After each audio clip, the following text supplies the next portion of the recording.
night.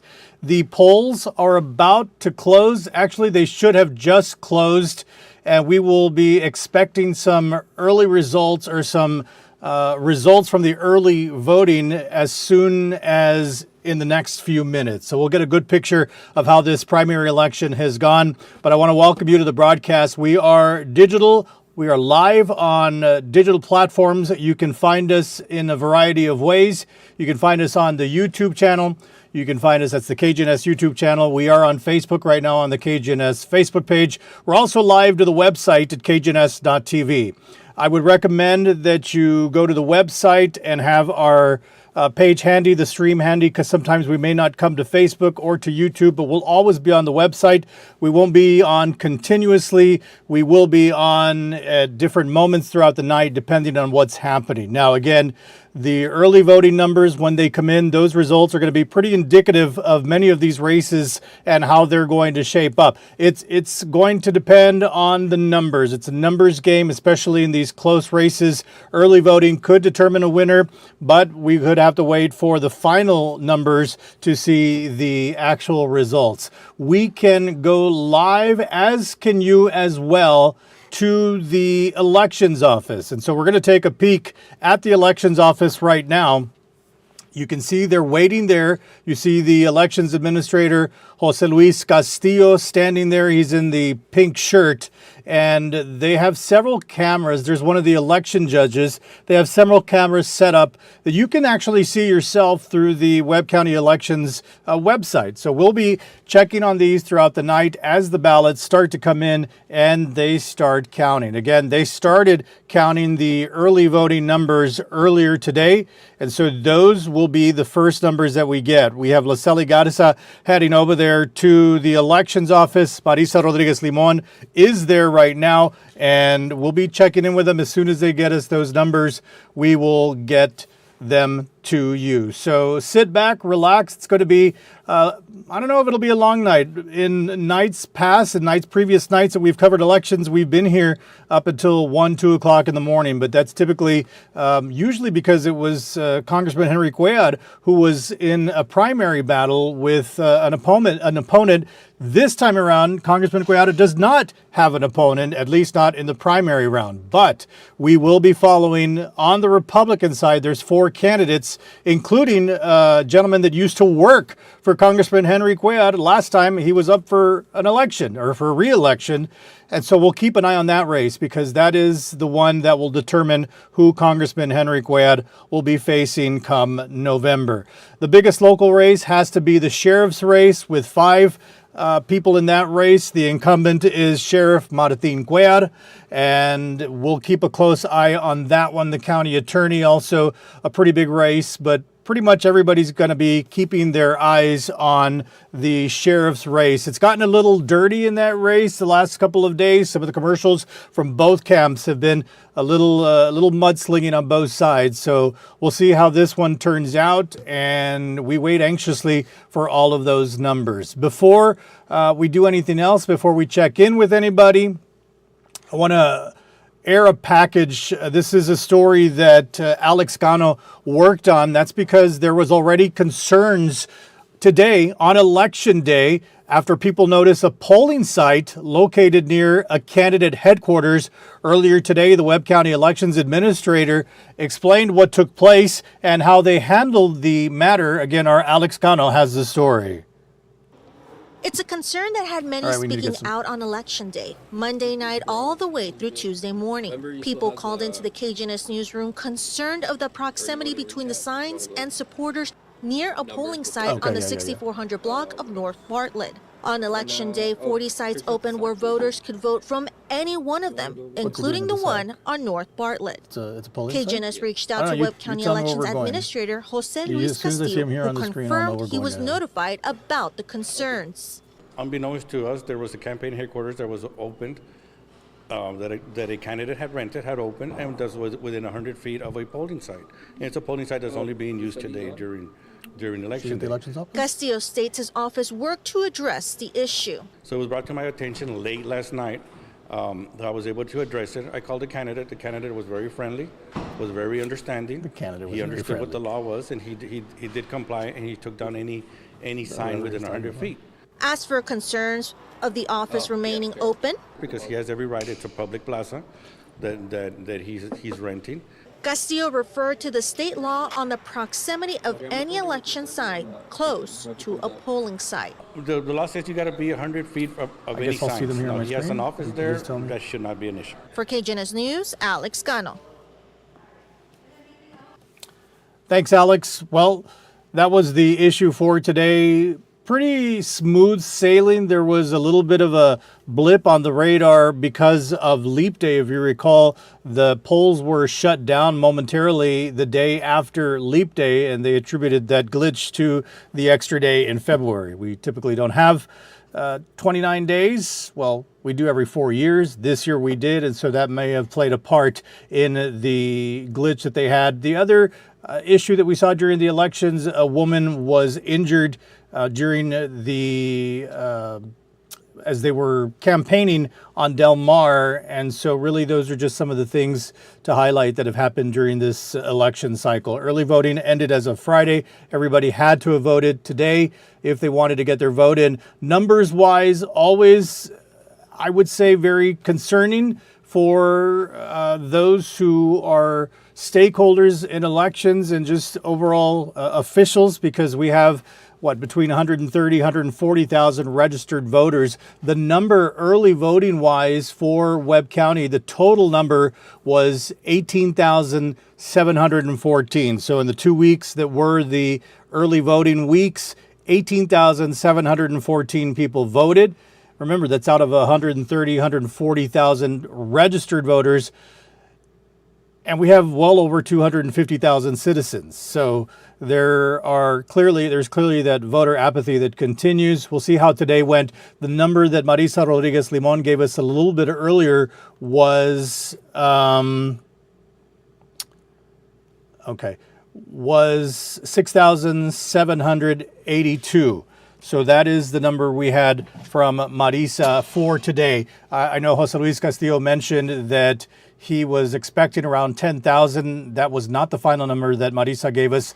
That was the number that she had at the time. So we'll see what the final number is as far as today is concerned. This is just some video of throughout the day as folks were out and about voting. We're going to check in with our reporters here in just a little bit, and they have been out all day working on stories. We've got Christian Del Rio, we've got Lucely Garza, Marisa Rodriguez Limon is out there, Carol Garcia as well. We'll be checking in with them little by little throughout the night. We're also going to check in with with KGNS political contributor Sergio Mora. He'll be joining us at some point throughout the night. The coverage will be on and off throughout the night. Again, on the website at kgns.tv, on the YouTube channel, the KGNS YouTube channel. We're also on the website, of course. I said that. The Facebook page as well. We are on Facebook right now. Early voting numbers will be released in just a few moments. We're just waiting. They are going to post them there at the elections office, and as soon as we know, we will share that with you.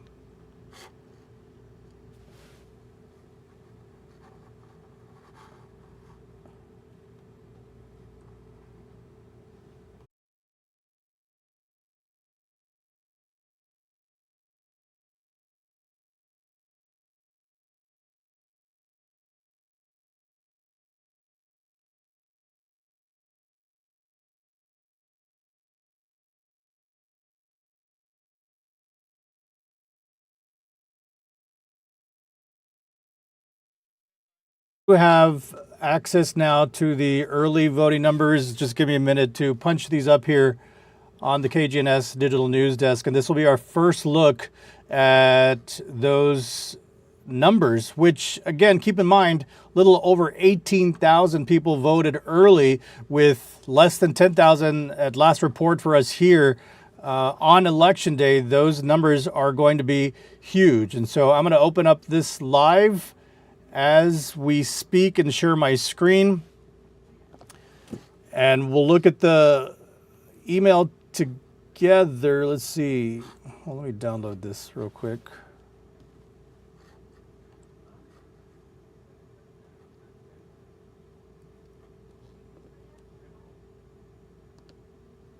So we see the total numbers, 18,674 of those, a little over 16,000 voted in the Democratic primary. We'll skip past the national races.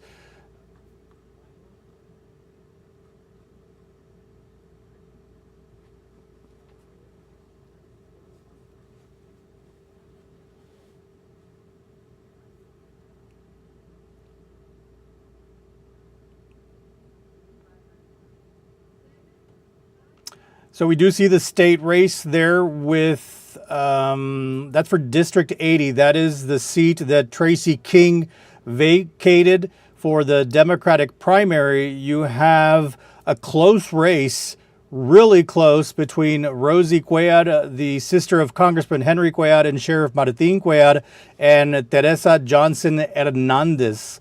Neither of them with the more than 50% necessary to take it, and it's still extremely close. You're talking about 140-something votes difference between Rosie Cuellar and Teresa Johnson Hernandez. We can take a look at the Republican state race here in just a second. Let's move on as we look for, okay, so there you see the Webb County attorney. And as of right now, Mark Montemayor, the incumbent, has 7,968 votes. The challenger, whoops. All right. I lost my pager.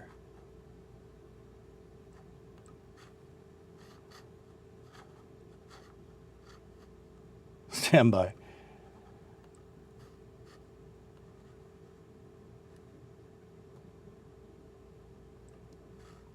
Okay, back to the county attorney. You had Mark Montemayor with 54.45% of the votes, 7,968 votes to Ruben Arce's 6,666.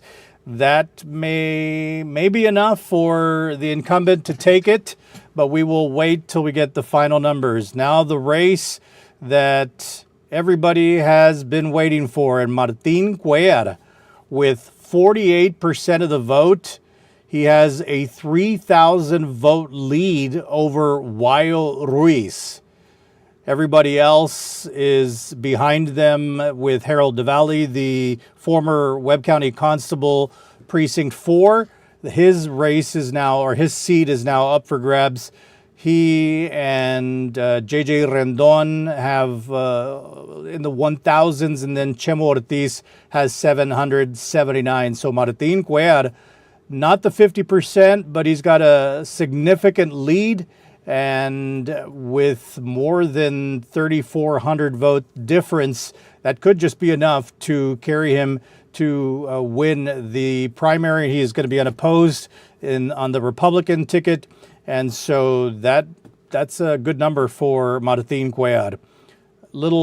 I thought it would be a little bit closer, but clearly Cuellar is showing his voters coming out in strength today. Again, these are just early voting numbers. We don't have all of the numbers yet. I keep doing that. So let's see what else we have. We have Patricia Barrera with, she's going to take the Webb County tax assessor collector. Ismael Lozano and Helen Montoya Acevedo were challenging her, but it doesn't look like they're going to be close to Barrera. Lupillo Gomez for the Constable Precinct 1, and Lupillo has well over 3,000 votes. He's going to take that with 76% of the vote.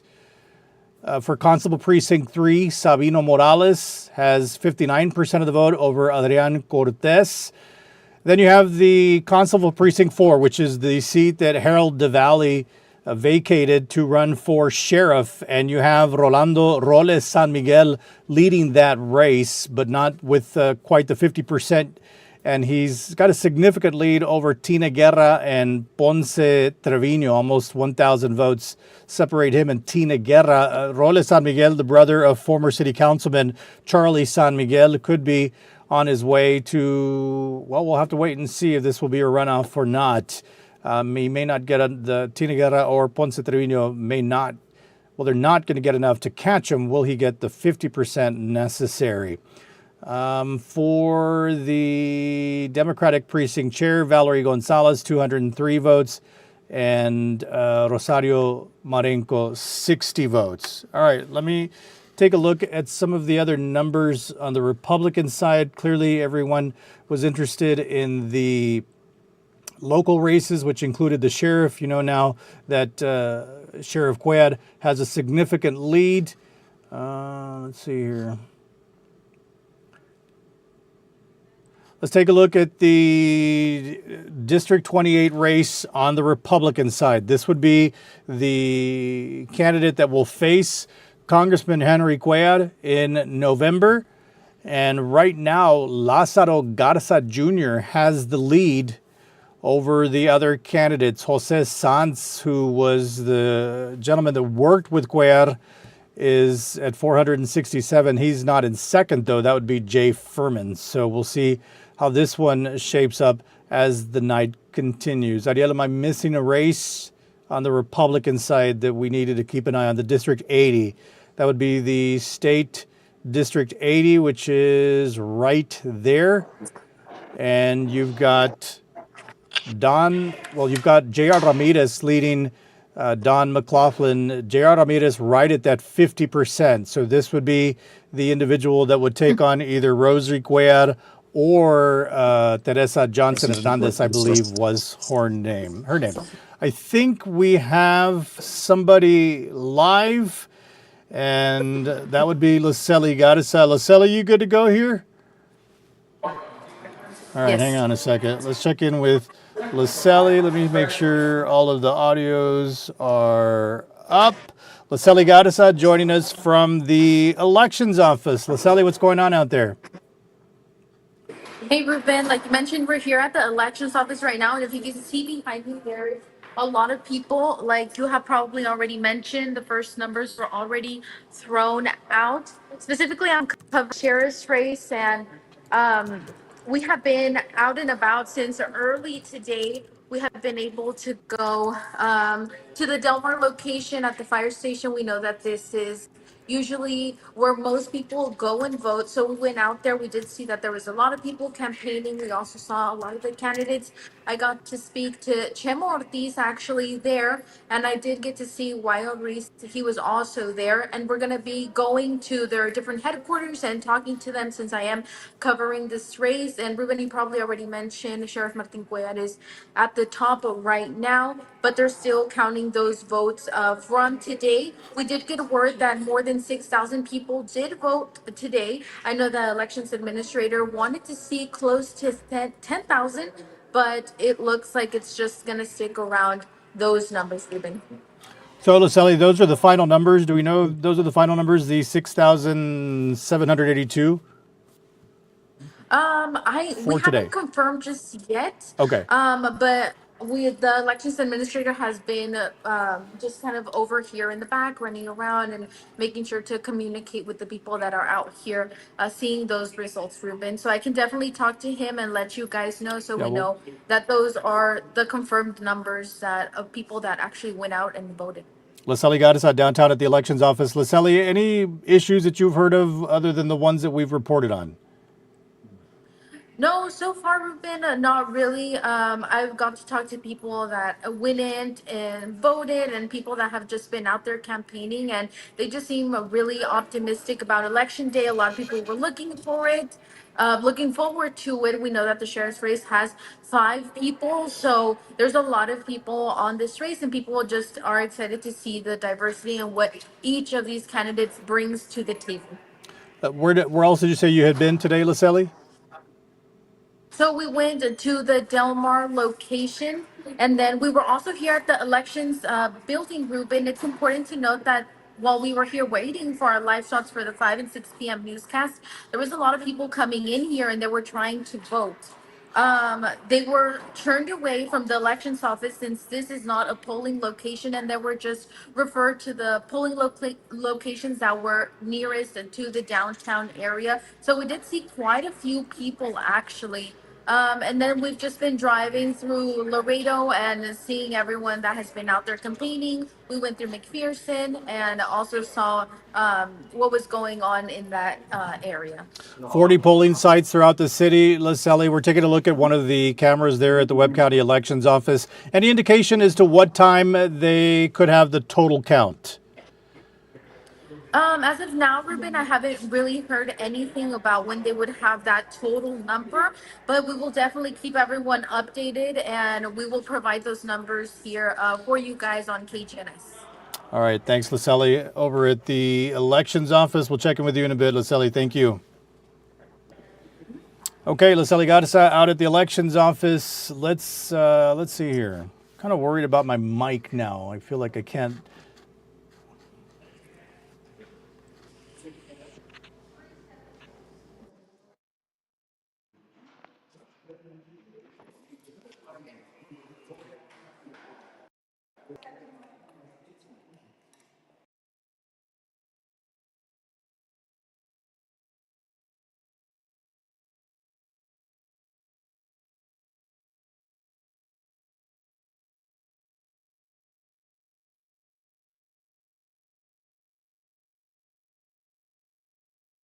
And as you may know, the digital news desk is very casual, just kind of rolling with the punches here on my own tonight, other than Ariel Gomez. I'm sorry, myself and Ariel Gomez, who refuses to come out on camera, are here bringing you your election coverage. Just want to mention it was 4 years ago on March the 3rd, 2020, that we launched the digital news desk. So March 3rd, 2020, which is now a little more than 4 years ago, we launched the digital news desk with primary election coverage. That was the Joe Biden, former President Trump primary. And the more things change, the more they stay the same. Because, of course, at the national level, we will be also following those stories through our stations. KGNS and Telemundo. Former President Trump expected to possibly lock up the election, the primary nod for the Republicans tonight. And so if that's the case, then we could see a repeat of Trump-Biden in this election year of 2024. Hard to believe 4 years later, we're looking at the same folks that could be running for president, but that's how long ago we launched the digital news desk. We immediately got thrust into COVID coverage after that, and we've been bringing you the elections ever since. And we're here again tonight. I don't anticipate us staying here as late as we have in the past. Again, a lot of it had to do in the past with Congressman Henry Cuellar's race, because he had a contender, he had a challenger in the primary. Surprisingly, he does not have one this time around. And so a lot of the numbers that we were waiting for in those elections were the numbers from all of the counties that were coming in throughout the night. And 1, 2 o'clock in the morning were the hours that we were here. I don't anticipate that tonight. I'm not going to take a break because we do have Sergio Mora. Sergio, do I have audio? Can I get a mic check? I can hear you fine, Ruben. Can you hear me? I can hear you. Sergio Mora, our KGNS political contributor, and he is also a panelist on Beyond the Headlines, joining us this evening. Sergio, thanks for joining. What's going on with you? Nothing, Ruben. Just paying attention to the results. There's a bunch of interesting races going on, obviously locally, but also on the state level. Especially on the Democratic side, you have a primary between a couple of well-known candidates who are vying to be the candidate that is going to take on Ted Cruz. And that is State Senator Roland Gutierrez from San Antonio. And he is running against Colin Allred, U.S. Congressman from the Dallas-Fort Worth area. Everybody's keeping very close track of this race because, as you know, when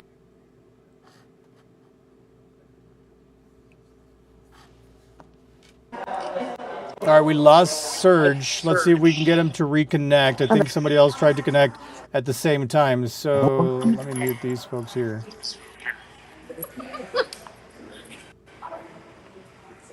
So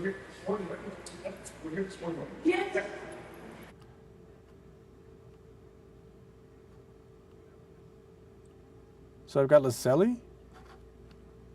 Is she going to join us again for something? Ah, okay.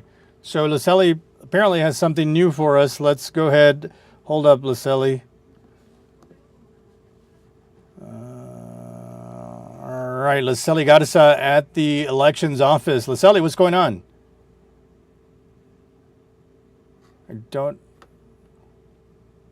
Voted today. We actually spoke to one of the judges that is here located at the elections office, and they tell us that more than 7,000 people have voted today, and they're still counting up of those numbers. So they're kind of hoping to hit close to maybe 8,000 people that voted today. They actually told us that they won't know the final numbers for all of the races until later on tonight. They say that usually Rio Bravo is one of the places that takes the longest to get here and turn in their ballots. So we will be getting everyone informed on that. As of right now, it's kind of calm here at the elections office, and they're still back there working and trying to get those numbers, Ruben.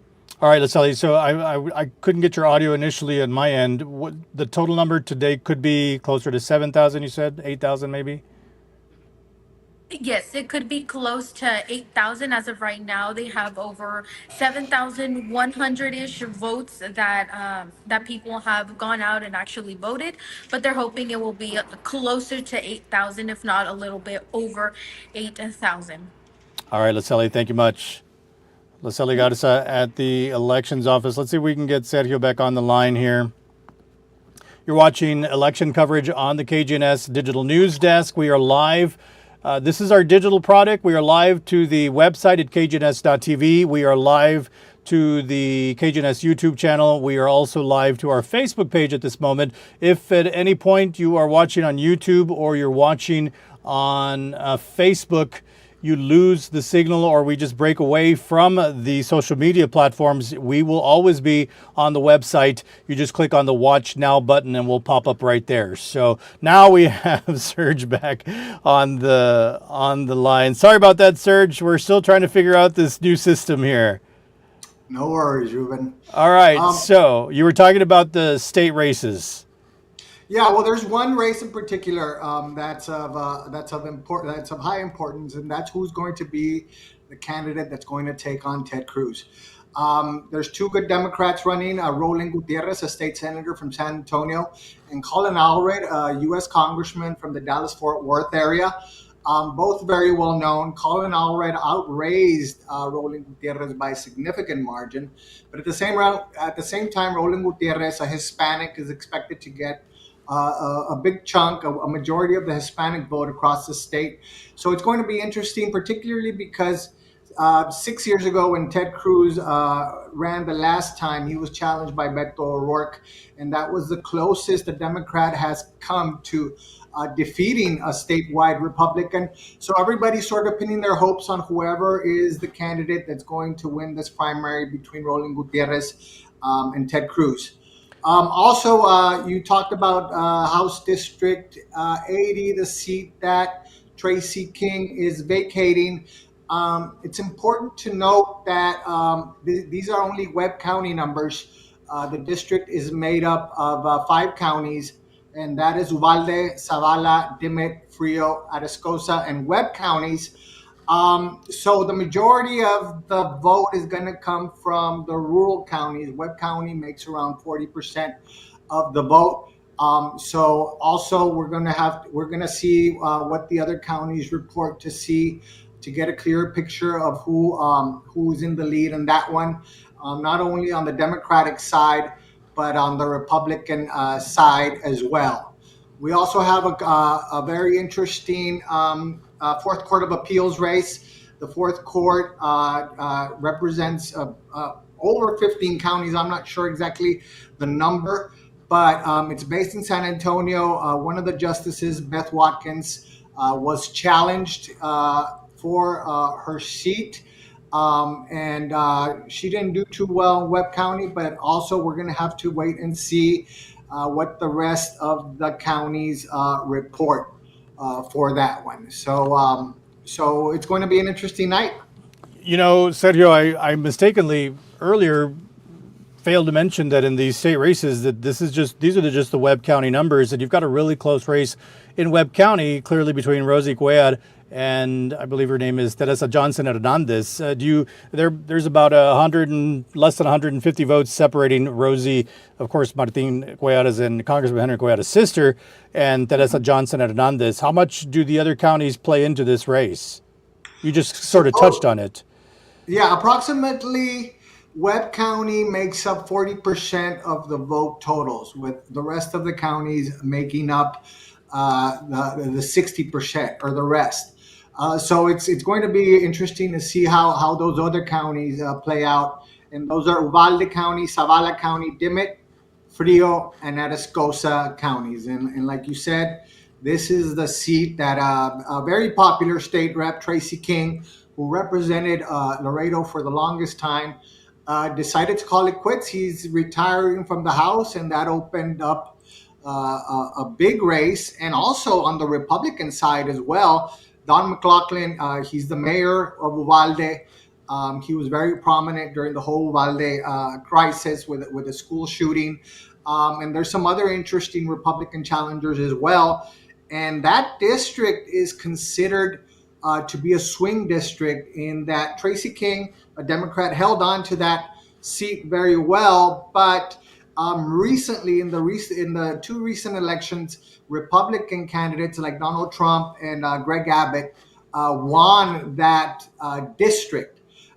In terms of, they got a majority of the votes over the Democrats in those particular districts.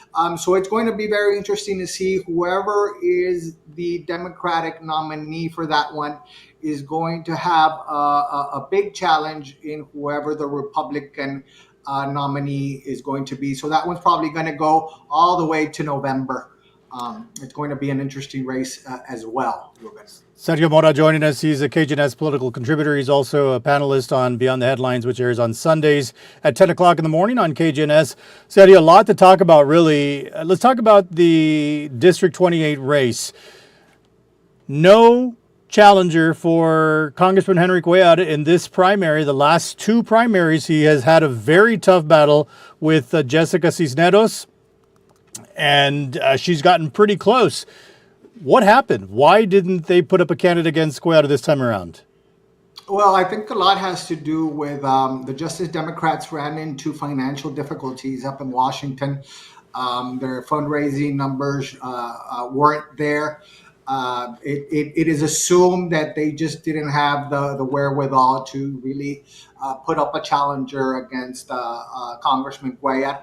But the last two times, Jessica Cisneros came close. But at the same time, there was millions and millions of dollars spent each time to try to unseat Henry Cuellar with no positive results. So they just didn't have the means to do it a third time, and so Congressman Cuellar went out without an opponent. And so now he'll face one of the Republicans in the primary. If we go back on those numbers, at least for Webb County, which makes up, in this district, is a good portion of the district, right, Sergio? There are a lot of heavily Republican areas, but it leans Democratic. But it all depends on the quality of the Republican candidate. More than anything, will they have the resources to go up against Congressman Cuellar, who's a very popular incumbent in the district? Yeah, and what's going to be the strategy? Anybody the Republicans have faced off against with Cuellar really has not come close. What's the strategy? What's different this time around? There would have to be a candidate that's really backed by the Republican establishment, really backed by either Governor Abbott or the Washington, D.C. Republicans, the Republican Congressional Campaign Committee, willing to make the investment. And obviously, those organisms weigh which districts are winnable and which aren't, and they appropriate resources accordingly. So it's going to be interesting in the aftermath of the primaries to see if the Republican establishment gets behind that candidate in a serious way. Yeah, we don't have any numbers posted to the state website. We only have the county numbers. So you've got Jay Furman, Lázaro Garza Jr. I believe Lázaro is leading here in Webb County. Jimmy Leon and Jose Sanz. Jose Sanz, a former employee of Congressman Henry Cuellar, just not last primary. He was working with Cuellar, and this time he's running against him. At least in Webb County, he did not really do too well. You're going to have also the Trump effect. Trump is also the presumptive Republican nominee. If he decides to back any of these candidates, that's going to have obviously a huge effect. And that also brings me to another point that has been very important in these primaries in the Republican side. You have a civil war going on in the Republican Party statewide. You have Governor Greg Abbott taking sides in House races across the state. He is backing opponents to those state representatives that voted against his school voucher proposal. He was very passionately trying to get the school voucher plan passed. There were multiple special sessions to try to do that. There was all sorts of political pressure placed on Republicans, and a lot of House Republicans again and again declined to support the school voucher plan. And this had to do with, more than anything, rural Republicans, Republicans who represent small communities where public schools are sort of the center of the community and the main employer. They didn't really want to support a plan that would take resources away from those public schools to go to private schools. And you also have another very big player in Republican politics statewide, and that's obviously Attorney General Ken Paxton, who was impeached by the Republican-led House of Representatives, and then he was acquitted in the Texas Senate. He is also on a crusade of revenge against those House members that voted to impeach him in the House. So you have Greg Abbott and Ken Paxton raising a lot of money and spreading it around to challengers to take out Republican incumbents. And that's just huge, because that's unheard of in terms of the Republicans going at each other in such a ferocious way. And so it's going to be interesting to see if those challenges play out, Ruben. Yeah, we do have an interview in just a little bit with the Webb County Republican Chair, Luis de la Garza. He's not running. There are two men running for the Republican chair here, and that would be Jose Salazar and Joe Brennan. And Jose Salazar is leading with 61% of the vote. Pretty much he's going to take that, as there weren't many Republican voters. Sergio, just to verify with you, in this runoff, you need 50% of the vote in any of the races. That is correct. Okay. Yes. So on that note, let's move over to the sheriff's race. This got really dirty in the last couple of days. I don't know if you saw commercials on both sides, but this thing turned really nasty over the last few days. Did you see any of those ads? Yeah, I did see. I was keeping track of all those ads, and it did get really, really nasty. It's going to be interesting. Sheriff Cuellar is very, very close to the 50% threshold. And if he, in election day totals, manages to get that 50%, it's over. And that will be obviously a huge victory for Sheriff Cuellar. If not, it'll go into a runoff. And as you know, runoffs, turnout drops dramatically.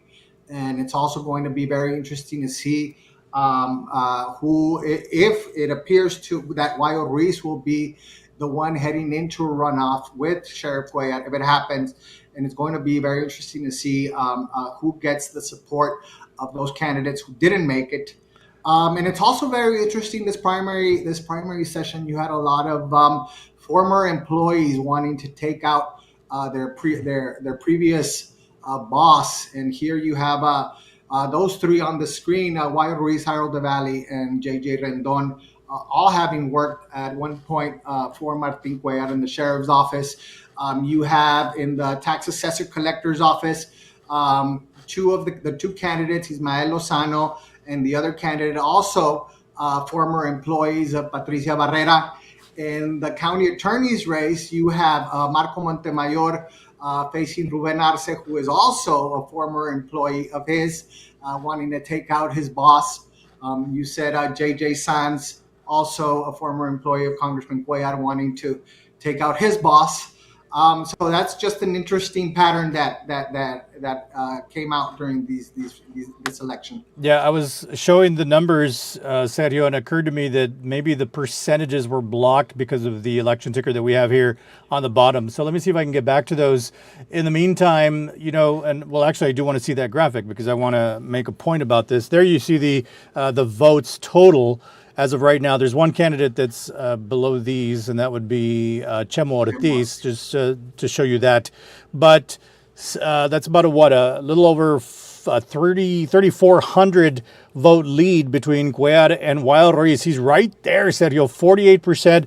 Keep this in mind, though, only about 8,000 people voted today. What do you think? If you were a betting man, you think Cuellar gets the 50% necessary? It's very possible, and I think a lot of people are going to be up late into the night wanting to see the result of this race. It's very possible. Yes, election night totals usually they go along the early vote totals in terms of percentages. So it's possible. It's that one definitely is not over yet. And so I'm sorry, Sergio, go ahead.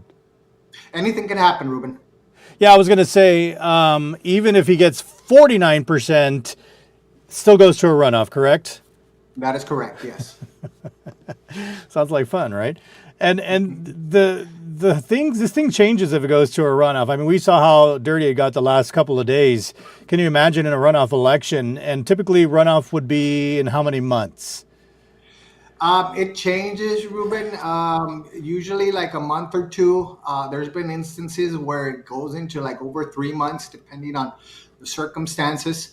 I'm not sure when the runoff would be in this race, but there's it's at least a month afterwards. Does Cuellar's strong showing surprise you? It does not surprise me. I thought that he was going to be obviously in the lead with Wild Ruiz coming up behind.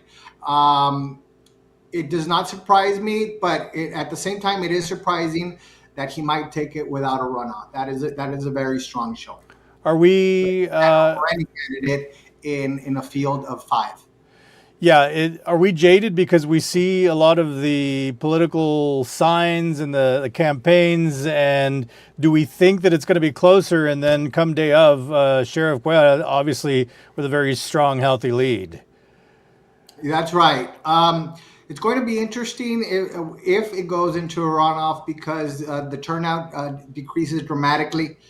Nobody's paying attention, especially I don't know if any of the other races will go into a runoff. Maybe the District 80 race will probably go into a runoff. But apart from that one and the sheriff's race, I don't know if the county attorney might race. I don't think it might go into runoff. Who knows? But nobody's paying attention, and that the strategies change completely.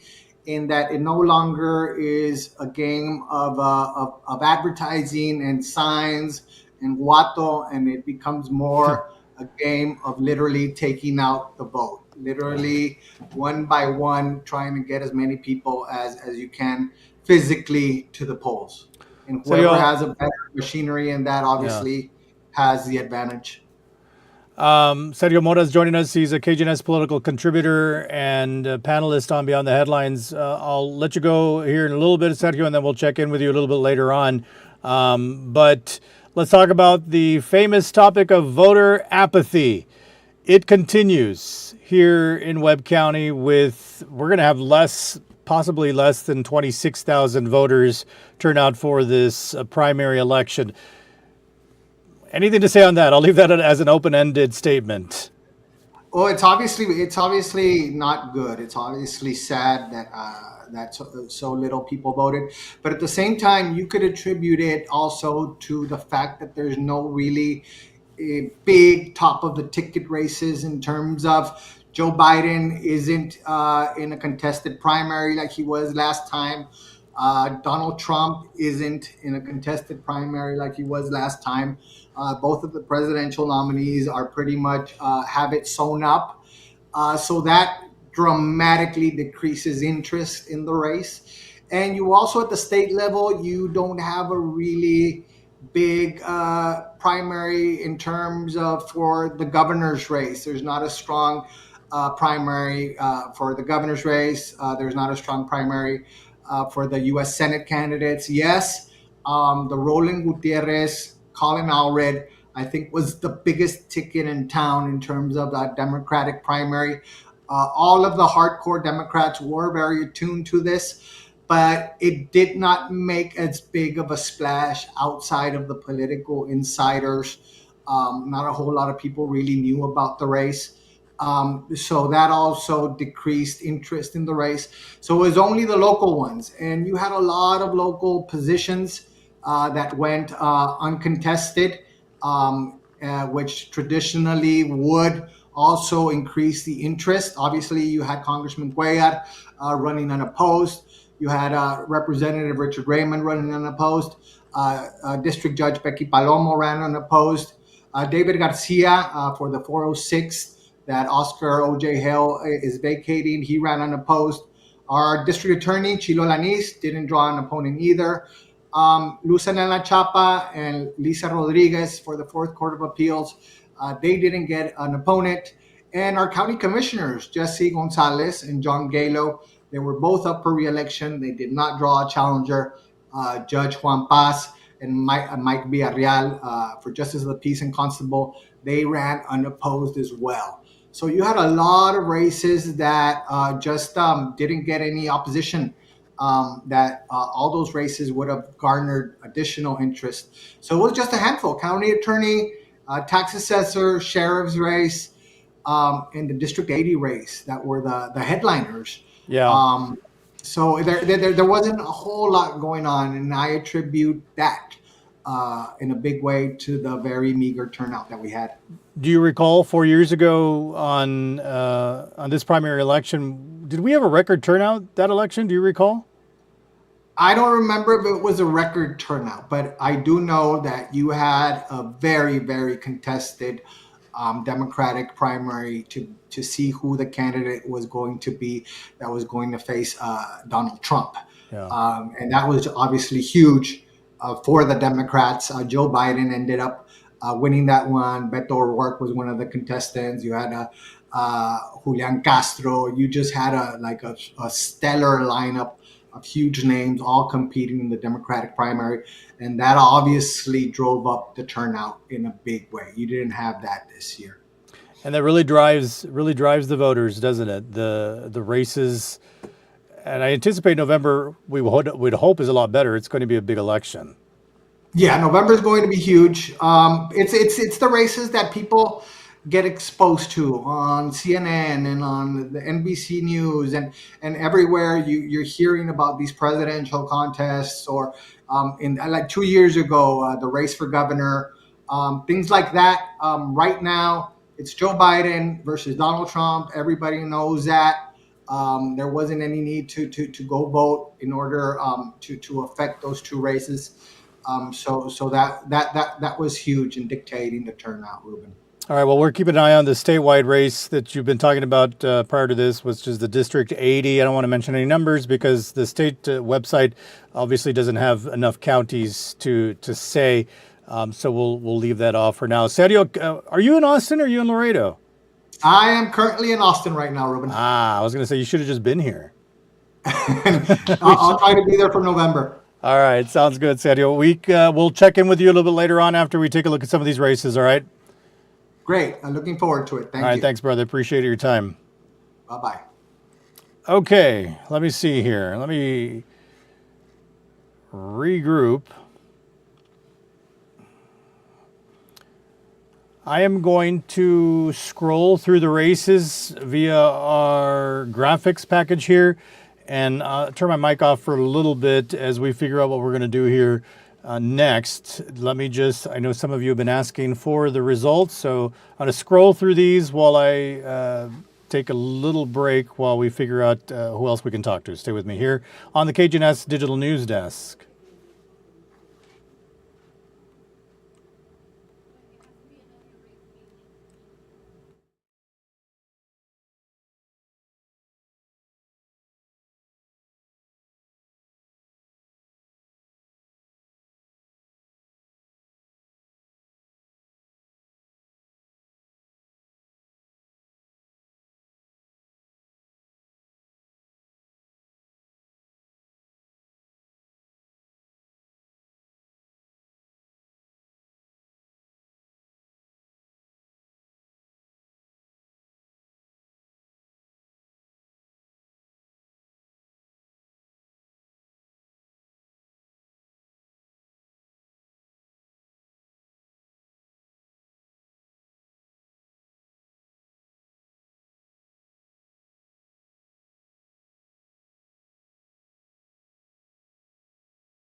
All right, thanks for watching the KGNS Digital News Desk. We are live on this election night, primary election, and we've been scrolling through some of the numbers. As you've been seeing, when the ticker is down here on the bottom of the screen, you can't see the percentages and the numbers, so I was trying to figure that out. But I do want to thank you wherever you're watching, however you're watching. Our digital product streams through our website at kgns.tv, streams through our YouTube channel, and streams through our Facebook page right now. If for whatever reason you lose us on YouTube or on Facebook, then just a reminder that you can go to the website at kgns.tv. Just click on the Watch Now button, and we will be right there. So just want to scroll through these numbers one more time. I think I straightened everything out. And again, this is the race that is, well, really, we're going to have to wait until the final numbers are in.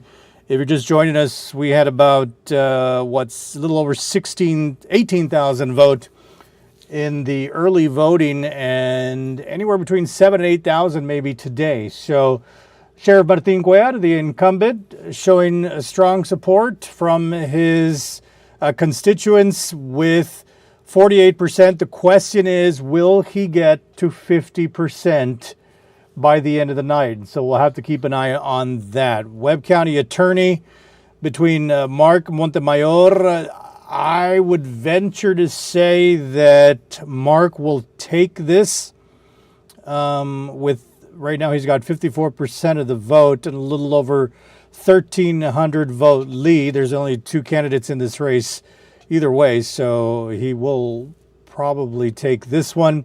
Webb County Tax Assessor Collector Patricia Barrera, the incumbent, will go ahead and take that. Some of these commissioner races are unopposed. Webb County Constable for Precinct 1, Lupio Gomez, the incumbent, with 76% of the vote. Constable 2, I believe, Miguel Villarreal, with 87% of the vote. In early voting, he's well on his way to a win. In Precinct 3, Sabino Morales at 59%, on his way, well, yeah, he should be on his way to a win. Precinct 4, between Rolando Roles San Miguel, Tina Guerra, and Ponce Trevino, San Miguel, 45% of the vote. I don't know if by the end of the night he will have enough to get to the 50. Remember, this is a precinct, so there's a smaller amount of voters to choose from, a smaller pool to potentially get him over the 50%. So we could see a runoff in this race between Role and Tina Guerra. Webb County Republican Chair Jose Salazar with a commanding lead over Joe Brennan. Joe Brennan ran for State District 80, I believe, previously. He goes for the Webb County Republican Chair, and Jose Salazar is looking strong there. Sylvia Bruni unopposed. And then all of these races unopposed, your district attorney, your 341st district judge. David Garcia, district judge in the 406 court. This initially had a second candidate. If you recall, there was some issues with the filing of his candidacy.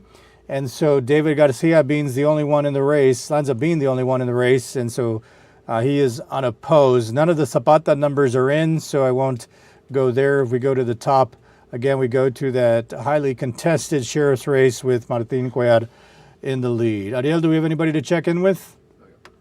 We do not. So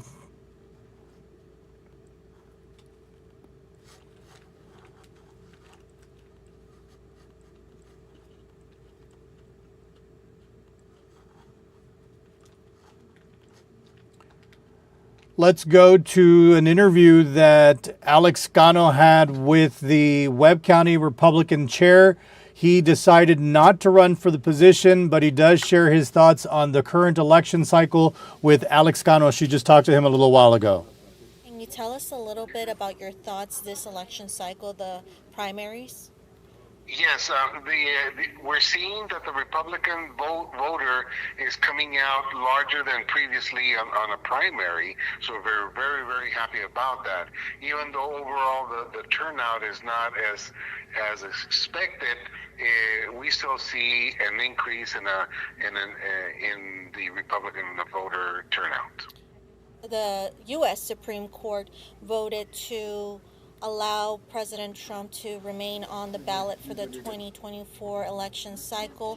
What kind of impact could this have to the Republican voters and in general the general voters? Unless you Yes, don't the Supreme Court decision, first of all, was unanimous, which shows that there are powers to be that are abusing their authority in trying to stop a candidate from running for president.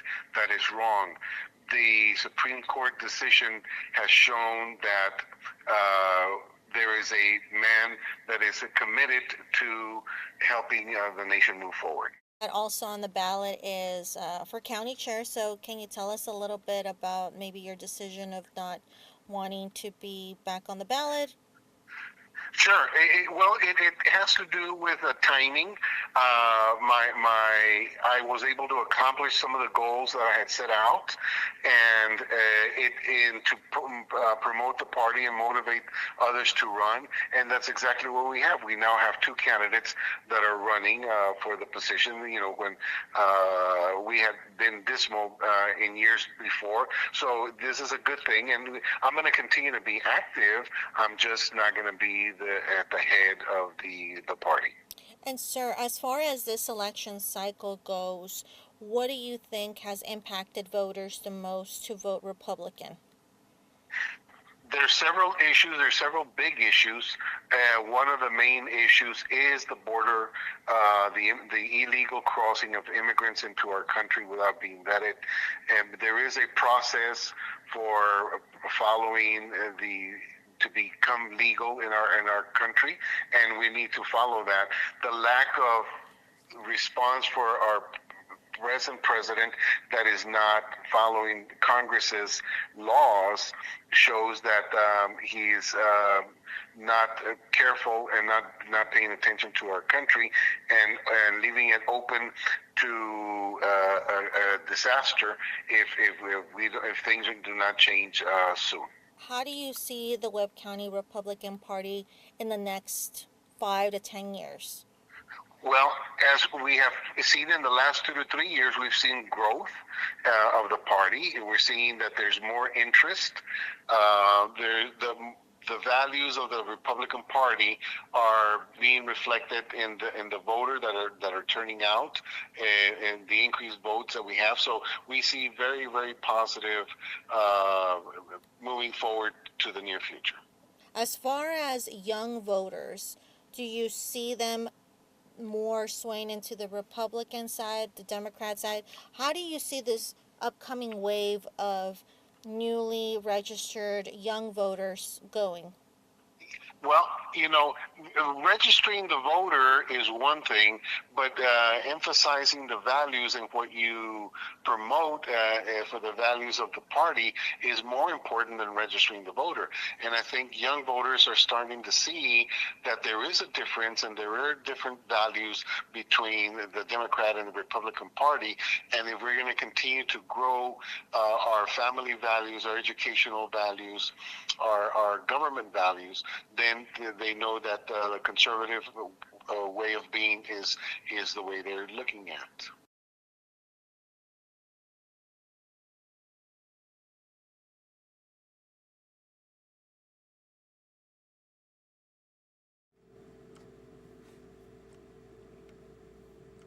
All right, took a wild guess here. Welcome back. Thanks to Alex Cano and Luis de la Garza. Again, he is not running, and so it looks like Jose Salazar will be the new Webb County Republican chair based on the early voting numbers. Well, we are joined by Brenda Camacho. Hi, Brenda.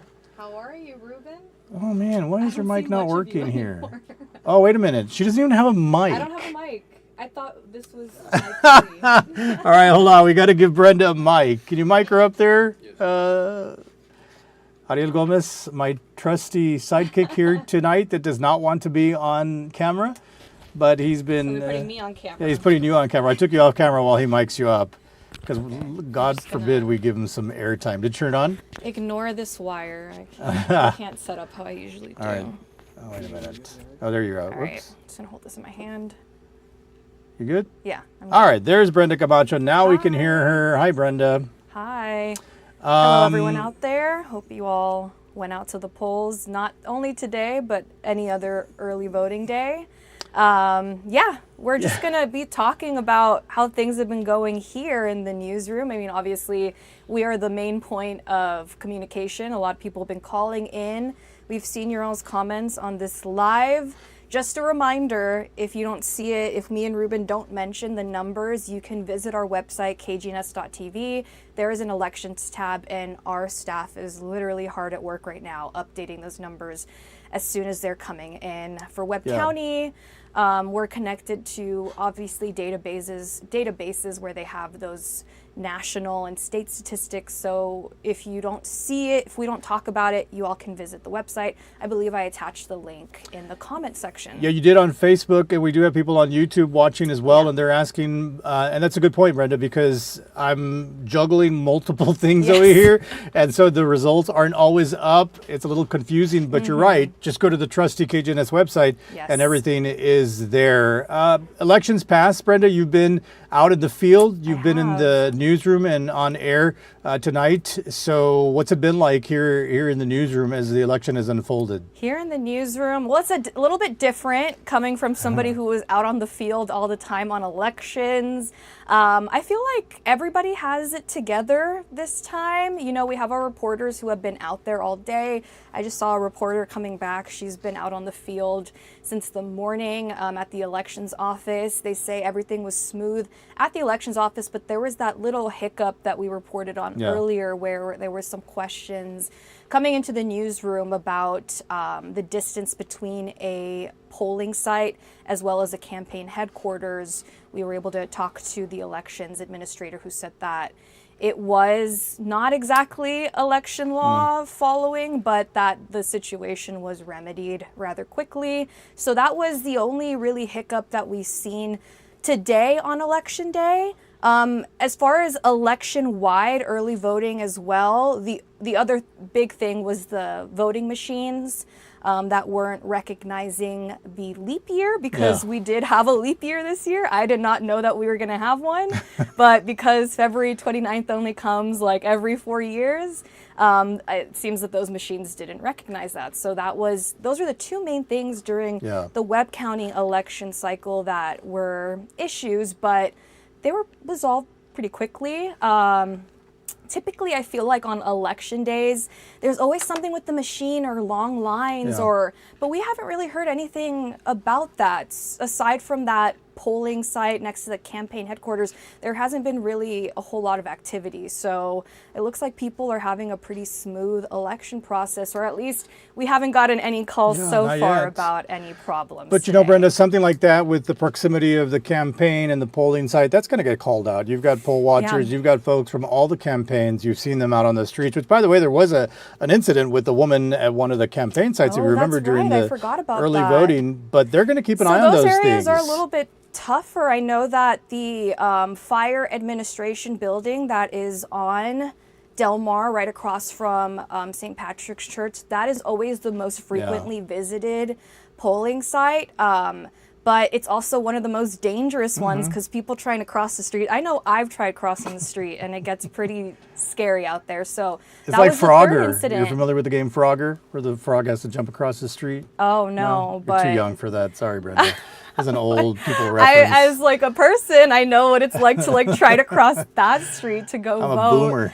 So if people are going, I mean, I'm not sure, what time do polls close today? They close at 7. They close at 7? They open at 7, they close at 7, right when we went on the air. So they've been closed, so that's good that people aren't out there walking anymore once it's already night out. Let me take a quick look at this video, Brenda. Let's see, let me do a couple of things. This is, let me go to the graphic for, okay, I have to do multiple things here, so bear with me. I want to show the graphic, but I gotta take, where's my singular? I take this off, then I can show this graphic, and this is the race between Mark Montemayor, Webb County attorney, he's the incumbent, and Ruben Arce. Montemayor clearly going to take that with not that many votes out on this final day, but we did get video of his watch party / celebration, so if you want to check this out, short little clip.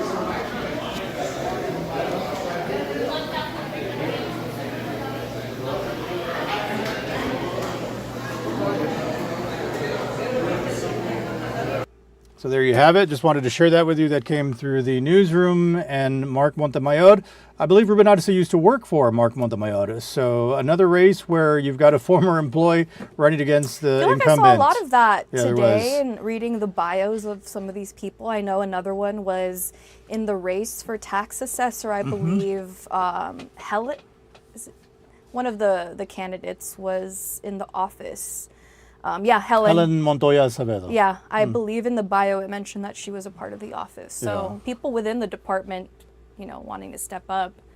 And it makes sense because they feel they've got that inside look. They know they think they see something wrong, so let's go ahead and make some changes. So it would make sense to see folks that work in an office under someone who's in office try to unseat them. Brenda, a topic that I will bring up with just about anybody I talk to tonight: voter apathy. The turnout really was rather poor. 18,000 early voting today. I don't think we're going to get to 10,000. I know Jose Luis Castillo was hoping so. He was. But I was talking to Sergio Mora earlier. It really does depend on the race. The races that are going on. It depends on the race and how well the people know the candidates aside from the incumbent. Yeah. Because I feel like if you know the incumbent, it's a little bit, harder to want to go out there if you don't know the other people running. You just kind of naturally think, well, they're going to take it, so what's the point? But I mean, I'm actually surprised not a lot more came out because I think the sheriff's race was a pretty big one. Yeah. As well as the district. Is it District 80? No. The District 80. District 80 is another big one, taking Tracy King's spot. So I thought those two would have driven a lot more, but I mean, I guess we'll see how November turns out. I think I'm sure we'll get a much better turnout for November, especially if we see another Biden-Trump But historically, matchup. I feel like Webb County races, the turnout is a little different from the races that involved city positions. You think there's more turnout for city positions? Stuff. Like the council, mayor, and things like that? I feel that way. But any way you look at it, let's say we would have gotten 40,000 people voting today. We've got 140,000 registered to vote. And that's not a lot of people vote here. No, to begin with. And I've had this discussion with a few people over the last few days. We're in the business. We think everybody knows what we know because we're reporting on it and we're talking about it. But when you go out to the public, it's really amazing how people just don't know and don't care, to be honest with you. And it's kind of deceiving for us because, like I said, we're in the thick of it. Yeah. But I think that's why we see, not a people. And that's what I've realized getting into this job, that I never really knew as much about what was going on in the community until I got this job, which I'm thankful for. But I feel like for a lot of people, knowing what is out there or what's going on, it's not of particular interest. A lot of people are of the mindset that they want to leave from here. Yeah. Or that it's always the same old, same old. But it'll be interesting to see how November turns out with all of this. Which races do you think will go for a runoff? Well, that sheriff's race is going to be close. He's at 48% in early voting, so that's going to be one that we will not know until the end of the night when all the total votes come in. There aren't too many others I don't think that are there's going a to lot go of into a races runoff. I would have to go poised through for them a again. runoff. But let me see if I can go back to this, but then I've got it's a whole routine, man. Hold on. But I mean, aside from that, we're not only covering Webb County, as I mentioned, we also have our sister county, Zapata, that we're also keeping an eye on. There we are in communications with the Zapata County to get results as soon as we can. We haven't heard back on immediate results, so we will be updating our website, of course, with all that information. And let me show the 10. races in Zapata. Brenda, thanks for bringing that up as I scroll through here. So you've got the Zapata County Sheriff with Raimundo del Bosque, the incumbent. Again, we don't have any numbers on that for our friends in Zapata yet. You've got the Zapata County Tax Assessor Collector, just like here in Webb County. Not sure if all of these constable races are the Precinct 3 for Zapata County Constable does have two candidates, and then there's a commissioner for Precinct 1 position. 4 candidates in that race. Yes, incumbent Paco Mendoza against 3 others. As mentioned, we have been in communication with Zapata. They will give us those numbers as soon as they are available.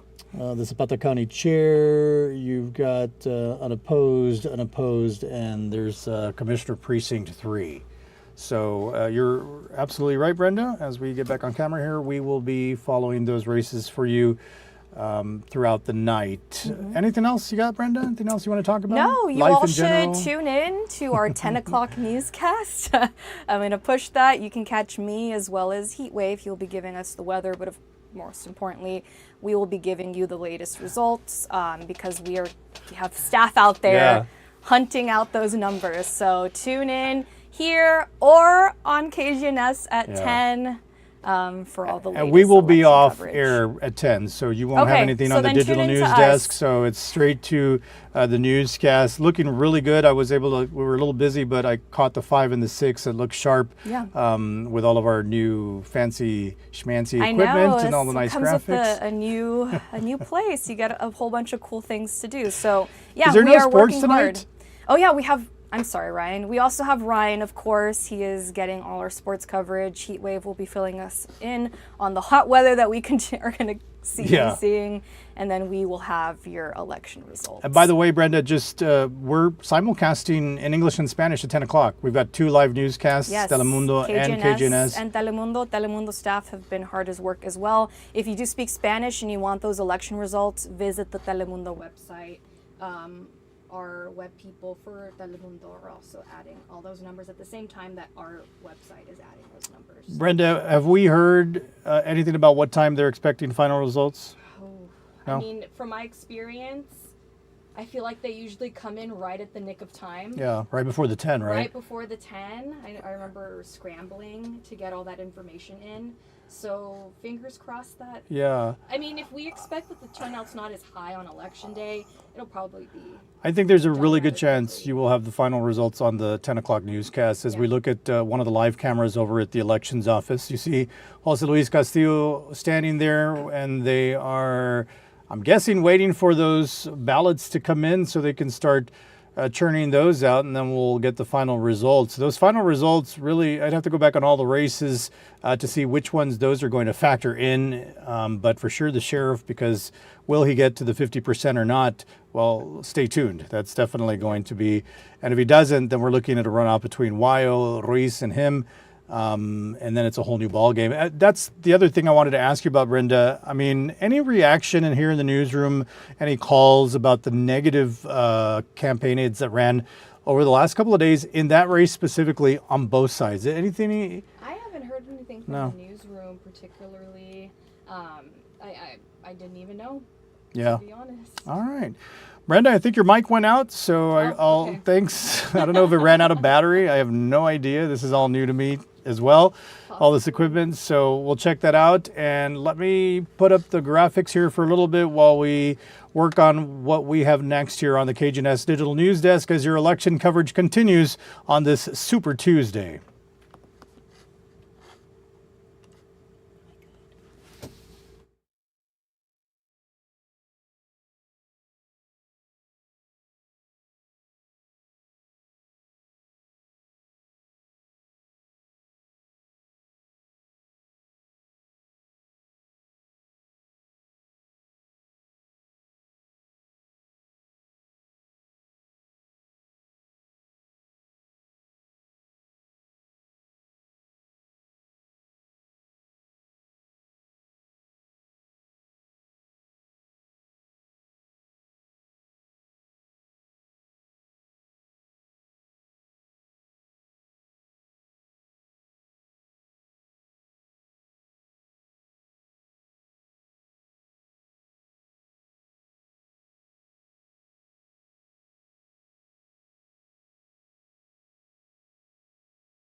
Sí, pero como quiera hacemos bilingüe. Ya está en vivo. Says you can make a total for House 80 on Texas Trooper. Can you hear me, Alex? Yeah, I can hear you. 10-4, stand by. Nice. Where is she? We're gonna find out.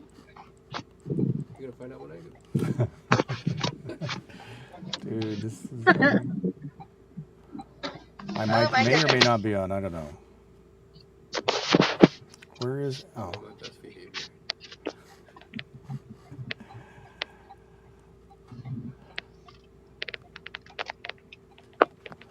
Okay, thanks for staying with us here on the KGNS Digital News Desk as our election coverage continues. I want to thank you for your patience because obviously in between we're coordinating with reporters, trying to figure out who we can go to live. In the meantime, I'll try to run results for you. There's also a ticker that's here on the bottom of the screen that I just put up now. Those are, any numbers that you see there are going to be early voting. Now, this ticker is not always going to be up. I say that because when I run my other graphics, I've got to take it down. But as Brenda Camacho mentioned just a little while ago, you go to the website and everything is there. And I can show you how to do that in just a little bit. But I do want to thank those that are watching on the website at kgns.tv for any of the campaigns that may have us on at their headquarters. Thank you so much. We're also live on the YouTube channel for KGNS, and we're live this evening on the Facebook page. So thanks to all of you for tuning in. Just another reminder, if we lose you on Facebook or YouTube, we're always going to be on the website, which is where the digital news desk lives. You just go to the website, kgns.tv, and click on the Watch Now button. Okay, now we have Alex Cano. She is our assistant news director. She is in a vehicle, if I'm not mistaken. Alex, what's going on? All right, Ruben. So it's four of us. It's Luis Gutierrez, our photographer, editor extraordinaire. We have Erika del Toro. She's right in back of us from Telemundo. Hi, And then Erica. we have our intern, Orlando Gonzalez, with us. So we're all doing what we typically do once we get the early voting numbers, which is trying to get sound bites, trying to get interviews. So we just came from County Attorney's incumbent, Marco Montemayor's headquarters. So I'm actually here with Erika. So it's going to be a little bit of a bilingual thing. So No worries. just so you can hear, what did Mr. Montemayor tell you, Erika? Sí, Mr. Montemayor habló con nosotros ahorita, nos dio una pequeña entrevista. Bueno, él nos dice que está muy agradecido con todas las personas que votaron por él y piensa seguir adelante con todos sus programas que él lleva a cabo como abogado del condado de Webb. Más que nada enfocándose en la salud mental de los menores, de los jóvenes. Él dice que va a seguir llevando casos civiles, también trata casos de delitos menores que a veces cometen los jóvenes y les ayuda con programas para salir adelante de lo que hayan hecho o problemas que tienen ellos con la ley. Bueno, él piensa seguir adelante con su carrera, dice que no se declara ganador, sabe que todavía son resultados preliminares, pero en estos momentos él agradece a las personas que votaron por él y bueno, dice que él estará al pendiente ya de los resultados finales para hoy más noche o el día de mañana. And just to thank you, Erika. Just to recap that race, Mark Montemayor with 54% of the vote over the challenger Ruben Arce, and he will take this race. And let me show you the video. We did play this earlier, but I'll play it again for you. This is a video of their watch party / celebration. Alex, thank you very much for that. And there you go. Let's go back to Alex and the crew. She's got Erika, and she's got Luis Gutierrez, and she's got Orlando with her. Alex, you're back on the camera. What else has you got going on? So right now we're actually going to Arce's headquarters, right, Erika? Yeah, we're going. Yeah, Ruben Arce. So we're heading there, and then we're gonna head over to the race that I'm covering, which is for state rep for District 80. That is the one that Tracy King decided to no longer run after being almost 30 years in the state seat. So I know that right now for the Democratic side, it was Rosie and Dr. Johnson Hernandez. So Rosie Cuellar. So that's we're trying to go to as many. Again, we're racing against the clock right now because we still have our 10 o'clock newscast, and we definitely have to go in and do all of the proper work that we usually do, which is download the video, cut it, and all that good stuff. So we are on our way to Ruben Arce's headquarters, and then we're going to try to get to everyone as soon as we can. So again, we're on I-35 and trying to head there before we get beaten by the fog. Yeah, God forbid you come across an accident or anything, Alex, because then you're going to have to stop and get that footage as well. So let's hope that doesn't happen. But talk to us a little bit. And here's the difference between what I'm doing here and what you're doing here there. You all are you've got a deadline. We've got a 10 o'clock newscast coming up in both English and Spanish, both of them live. So you've got to get things done before a certain time, Alex. So what can we expect on that 10 o'clock newscast in both English and Spanish? So not only that, and I forgot to mention, you're right, I forgot to mention we are still pending in the Republican side. So for the race that I'm covering, there are 8 candidates. There's 5 in the Democrat side, and there's 3 in the Republican side. So we're going to try to get the top 2, obviously, from the races from the Democrat and the Republican side as soon as we can. If we can't air that today, then for sure that we're going to have it for our early shows and tomorrow, but we're going to try to get to every single one as fast as we can. But you know, me and Edica, we have to be back before the 10 o'clock for sure and try to get those reaction pieces. So for any of the candidates that are out there, we are trying to reach out to you as fast as we can and trying to get the reaction and everything that you want to thank your supporters from. So again, we are covering for myself the state rep district 80 race, and for Edica, she is covering the Webb County attorney race. So we are heading again northbound I-35, trying to get to all these headquarters as fast as we can, and hopefully everyone's around.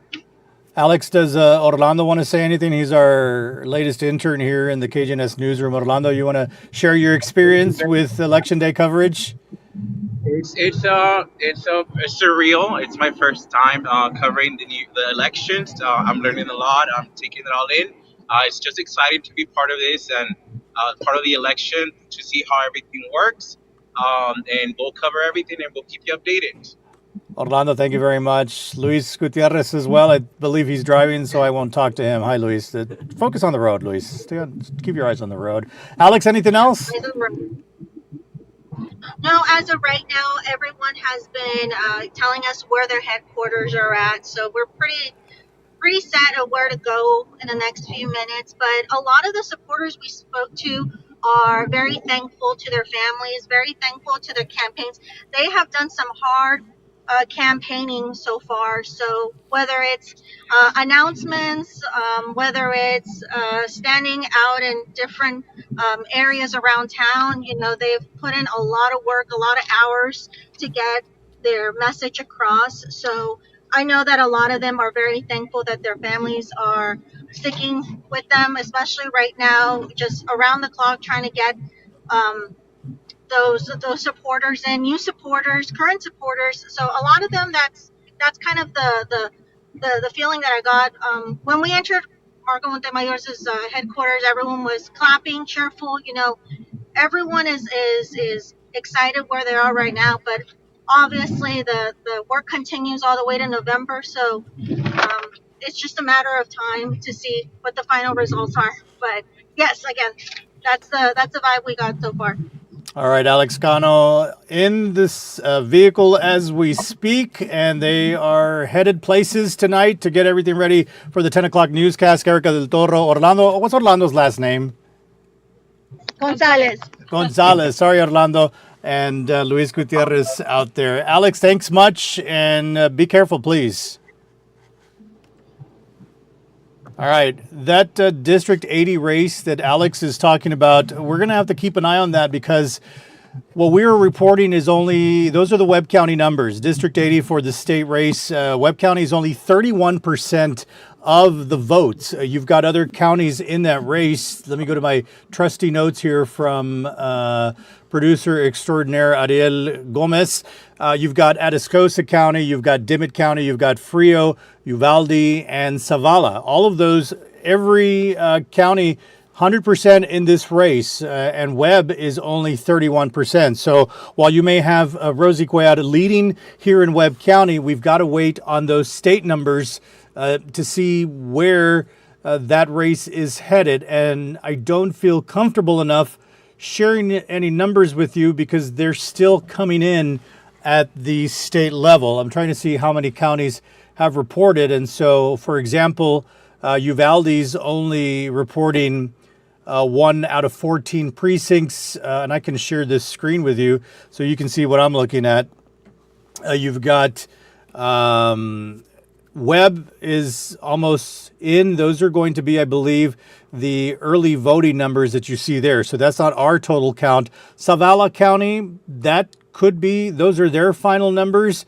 And so, for example, in Zavala County, you have Cecilia Castellano leading in that race over Carlos Lopez. We still have Atascosa County, Dimmitt County not reporting, Frio County not reporting. Again, Uvalde only 1 of 14. So we must emphasize that the numbers that you've seen so far that we've showed you that's only Webb County, and that's only early voting. Now, some races, obviously, we can tell who the winner is going to be, especially the ones that are local.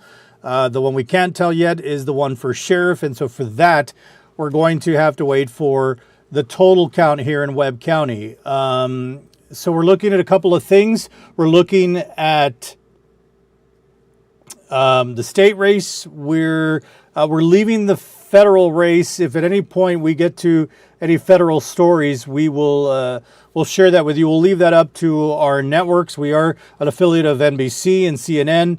And so we will focus right now for the moment on Webb County and on the state races. So let's go ahead. I want to go back to the top of the show. We've been on the air since 7 o'clock this evening. Early results, the early voting results came in shortly thereafter, and we've been nonstop since then. But I want to go back to a package that Alex Cano put together before we even got started. There was an issue with a polling site located near a candidate's headquarters. That happened earlier today, and the Webb County Elections Administrator explained what took place and how they handled the matter. Let's go back to that story once again from Alex Cano. It's a concern that had many speaking out on Election Day, Monday night all the way through Tuesday morning. People called into the KGNS newsroom concerned of the proximity between the signs and supporters near a polling site on the 6400 block of North Bartlett. On Election Day, 40 sites opened where voters could vote from any one of them, including the one on North Bartlett. KGNS reached out to Webb County Elections Administrator Jose Luis Castillo, who confirmed he was notified about the concerns. Unbeknownst to us, there was a campaign headquarters that was opened, that a candidate had rented, had opened, and was within 100 feet of a polling site. And it's a polling site that's only being used today during Election Day. Castillo states his office worked to address the issue. So it was brought to my attention late last night. I was able to address it. I called the candidate. The candidate was very friendly, was very understanding. He understood what the law was, and he did comply, and he took down any sign within 100 feet. As for concerns of the office remaining open, because he has every right, it's a public plaza that he's renting. Castillo referred to the state law on the proximity of any election sign close to a polling site. The law says you got to be 100 feet of any signs. Now, he has an office there. That should not be an issue. For KGNS News, Alex Cano. Ahora, míralo aquí, show it over here. Oh, we're not supposed to. All right, hang on a second. I'm not supposed to play the audio on that. Right? I'm not supposed to play the audio on this video? A little bit late, right? Okay, let me figure out how to mute this. So thanks, Alex, for that. This video is viewer video. I think it would be this audio that I've got to mute. This would be viewer video. I don't know what I'm looking at here. Ariel, can you tell me? Yeah, she's gonna roll. Oh, let me roll the video. This is gonna be the voting site. Okay. No, I've got it. I just have to figure out in this system how to mute it because we don't want to hear what she's saying is what I believe I was told. So let's try this again. There we go. So I guess I can speak over this. This is the viewer video that was sent to us of this incident where they were measuring the distance between the polling site and the campaign headquarters. So this is what Alex was talking about in that package that you just saw. Other than that, we haven't really seen any major issues tonight. We are awaiting the final count. Not sure how long that will take, but we can check on the cameras from the elections administrator. Yeah, mic check. In just a bit. So there's that video.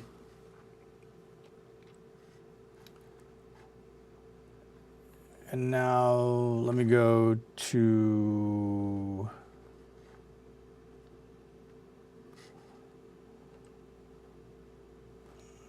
All right, so let's take a look at inside the elections office. These are the cameras that anybody has access to through the Webb County Elections Office, which is in downtown Laredo, if I'm not mistaken. I should know that. I know it's downtown.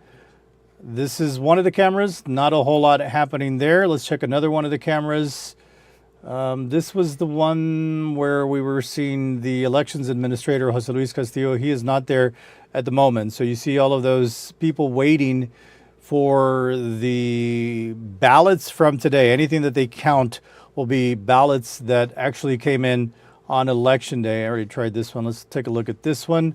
You have one of the election judges there. And again, just people waiting around for those ballots to come in. I don't think we have a final number on the votes cast today. We've heard between 7,000 and 8,000, and that's just for today. If you remember, elections for early voting brought in a little over 18,000 people. So not a whole lot of votes to count today.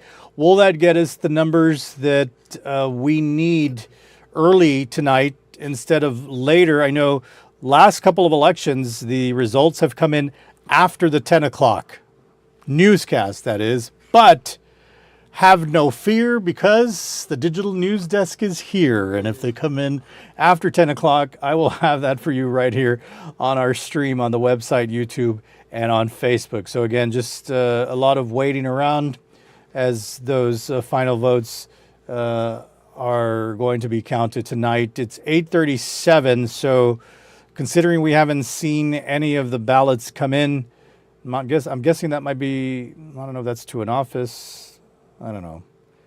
But we haven't seen any footage yet of anything coming in. Usually we have somebody at the elections office when those votes start coming in, and we'll see them bringing in the ballots. So that remains to be seen. They still don't have the results, is what I'm being told. So anybody we need to check in with, Ariel? Not right now. Everybody on break? Yes. Okay. So let me then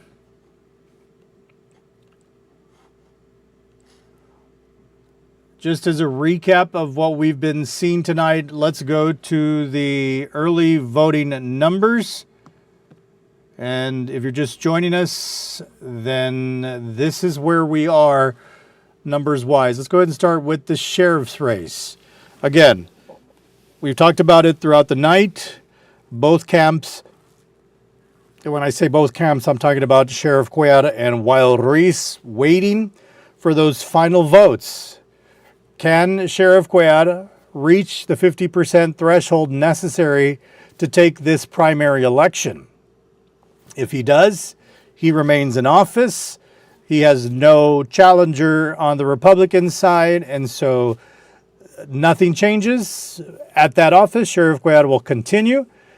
If he does not get to the 50% threshold, then we will see a runoff between him and the nearest candidate, which would be Weil Ruiz. Weil Ruiz is well behind now, and this is going to be really close. It's really hard to tell.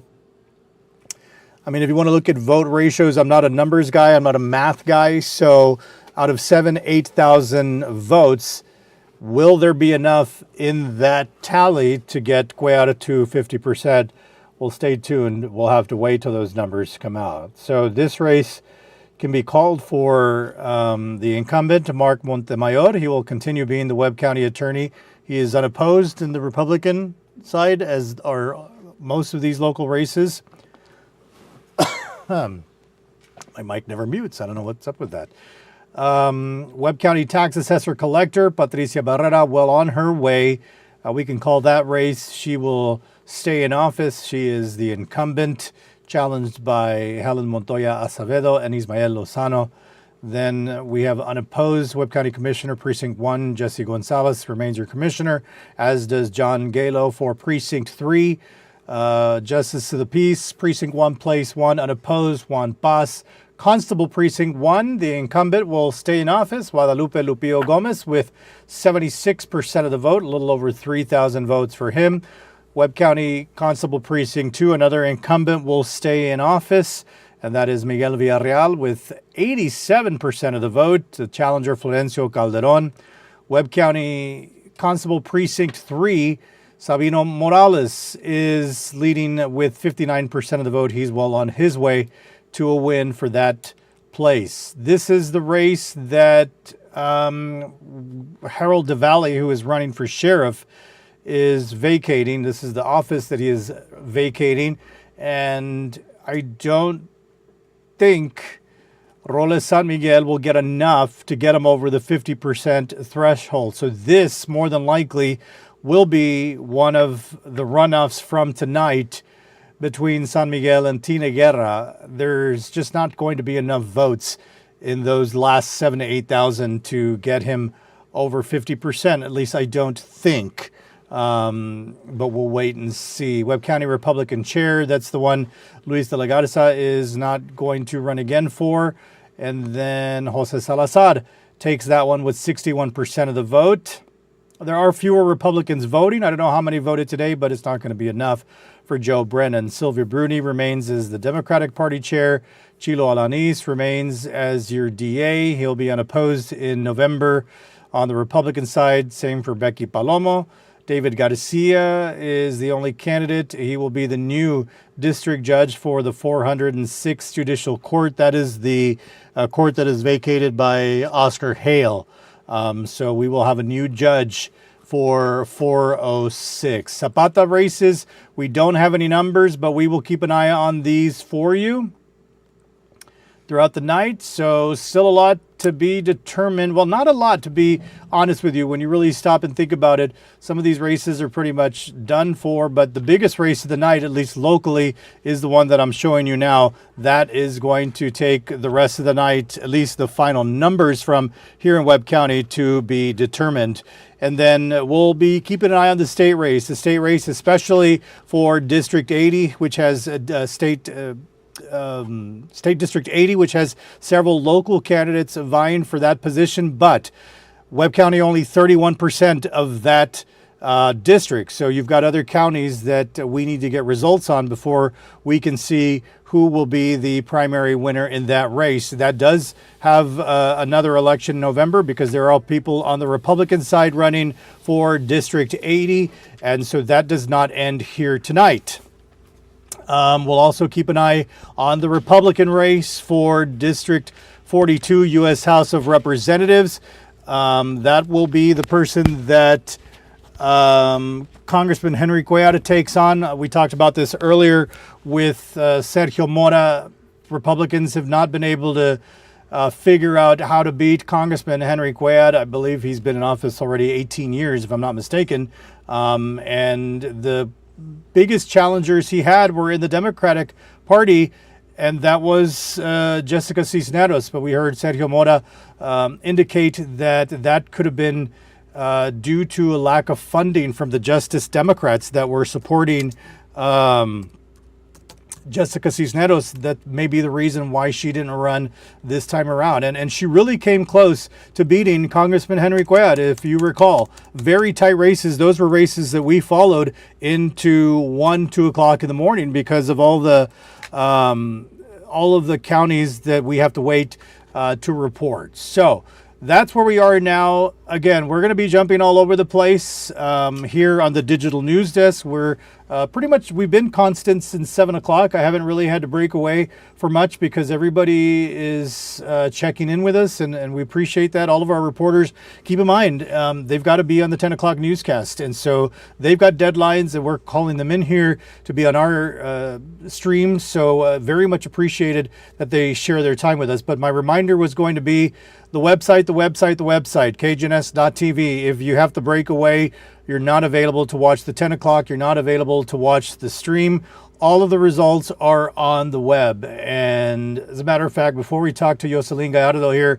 let me share my screen. I want to show you how easy it is to get everything that we're doing here tonight, because this is a digital age. Many folks don't watch newscasts. I know Jocelyn didn't want to hear that, but it's a fact. Many people go digital. Many people just want to watch, want to take a look at a website. And so this is our website, and you can see everything right there on the home page.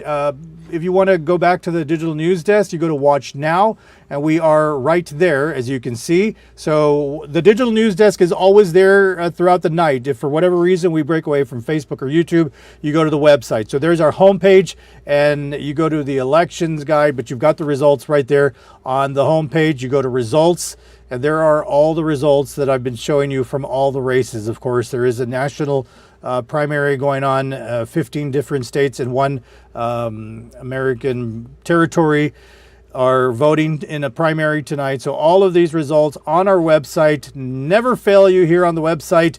And I say this because occasionally I may not have the ticker on. You may not be getting the results as quickly as you want. Hey, go to the website. Jocelyn Gallardo joining us now. She is the KGNS news director. Her first turn as the news director here for an election cycle. Yos, good evening. How are you? Hi, Ruben. Good. How are you? I'm doing well. I'm going to ask you to look at the app camera, because then if you look at me, then they just see your profile. And, you know, I'm excited to talk to you. Your overall take on what's happened tonight from any perspective you want. Take it whichever way you want to go. Okay, I think for me it'd be more behind the scenes of us being out there. We're really pushing that hyper local coverage for our viewers. So that's really what our newscasts have been. We glaze over like the other races because, you know, what's going on in the country is also is important because of, you know, it gives a picture of what the presidential races are going to be like in November. However, our 10 or 6 p.m. newscasts, hyper local, we're trying to get as many local races as possible. And as Ruben said, if there's a specific race that you might not see in our newscast, everything's on our website. Aside from that, I mean, election day is pretty an exciting day for anyone that's, you know, in the media, journalism. It is a primary, but it's kind of like our pre-party before the November election, and that's kind of how we're looking at it. We try to go here locally with KGNS Plus and KGNS Telenoticias. We're trying to really highlight the big races for Webb County and Zapata County. So that's kind of like the overview. We had I'm pretty sure other reporters have talked about it, but we actually woke up this morning with the whole the election and the voting site being too close to a campaign headquarters. So that's always an interesting way to start election day for anyone here. Ed, can you think of an election, Jocelyn, where something didn't go, even if it was just a little bit wrong? No, it's like, no. Like, if something doesn't go wrong, it's not right. Something's wrong. If something doesn't go wrong, something's wrong. And I take that into consideration even here, you know, if we're having tech problems, if we can't contact a candidate, something always has to happen. And, you know, we try to pivot as best as we can when those situations happen. Jocelyn Gallardo is joining us. She's the KGNS news director, her first term for an election cycle.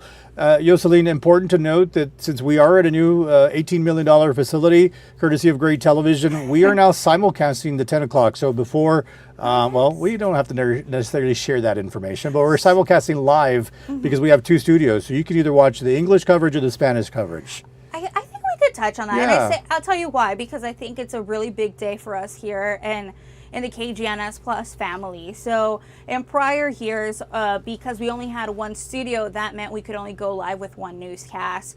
And for election night was always the, I guess everyone wants to go live because you want the latest numbers, but our Spanish side would always have to pre-record, like 20 minutes before we would technically go live. So numbers weren't really outdated or didn't make much of a difference as in changes in race outcome. But it's the reporter and the journalism within us that you just want to be live because you want to be live. So it is our first election where and I say we share that now because it is a big day where we're able to simulcast newscasts at the same time live for both our viewers with the most up-to-date information, and that's always what we thrive for. So being able to do that with just a few hiccups and a new building with technology very, very advanced that network is using, our staff that I think we always consider ourselves understaffed. So for it to be an election night, people pulling double shifts here because it's what they want to do, it's what they care about, informing our community about these races. It is an exciting day internally. Yos, talk about how you determine what makes the 10 o'clock. I mean, that's a tough call. This isn't as stacked of an election as we've seen in the past, but there's always going to be somebody that says, why didn't you cover this election? Absolutely. And I think that's a good question because people are probably wondering, well, first of all, it's nothing personal, and it really comes down to what impacts more people at the time and what people want to know. And it's pretty obvious the sheriff race locally is really big. It's an incumbent that's been here for several years and people are challenging him, and it's been the talk of the town, and we'd kind of be ashamed that we wouldn't cover it. Now then we go to our little other races where we kind of try our best to get it in there, even if we write something short, but we also know that our digital end is going to have our back in a way where if it's not on TV, it's on digital. And I feel like digital will get to you faster. So there's not very much. It's just more of like what we see in our comments, in our consumption, in our analytics, what races people want to talk about. And it's really just, it's kind of obvious in a way, what are people wanting to know, and again, what most people are affected by and who covers more. Like the tax assessor. Guess what? Everyone pays taxes, so they probably want to know who's handling that. The sheriff covers a whole county, or maybe, and also a lot of races just have one person. They're not going up against anyone. So it's kind of given who's going to win on that one. So we're not going to waste airtime to promote or to inform something that it's kind of obvious if there's only one candidate on there. And it really underscores the multiple avenues that we have when we talk about KGNS Plus. There's a reason. It's KGNS plus everything under the KGNS umbrella. And so if you don't get the race that you wanted on the newscast, hey, go to the website. Follow-up is important, Yoselin. The story doesn't end today. We don't start tomorrow with, all right, new day, elections are over, let's talk about something else. No, talk about how you follow up on these stories. Yeah, we follow up because unfortunately, or fortunately, depending on your opinion, what we report at the 10 p.m., it's early voting numbers. Usually our final results don't come in until late into the night. So the morning shows technically the crew who performs and presents the final results. We get the first pick on the early numbers, but the morning crew just keeps going, and there's always stuff that arises, especially for the races that are expected to go onto a runoff. If you're going to runoff, it's the top 2 candidates, and maybe in early voting you have top 3 candidates, and you really know who's going to take that second place. So the follow-up or the continuing coverage is really important as well for morning and into our next evening, tomorrow. And not even that, just the story within the story, because maybe something happened at one of the campaigns. And so 3 days later, you may still be something referred to the election because of something that happened. Absolutely. So it's not just about in the moment, it's about the follow-up as well. And that's the beauty of KGNS Plus and all of the avenues that we have to get these stories out to you. Yoselin Gallardo, the news director for KGNS. Congratulations, Yoselin. Overall, technical-wise, with this new facility, you think things have gone well? I haven't been able to watch the newscast, so I don't... Okay, I think on air, people are like, okay, that looks great. Of course, you only will be able to experience behind the scene. It's getting to a point, I think, that the best way I could describe it is, this is a really cool toy. We're learning how to use it, and each day that we play with a little button, we find out there's another button. And I think that's even the best part, because then in November, we'll probably found 5 other buttons by then.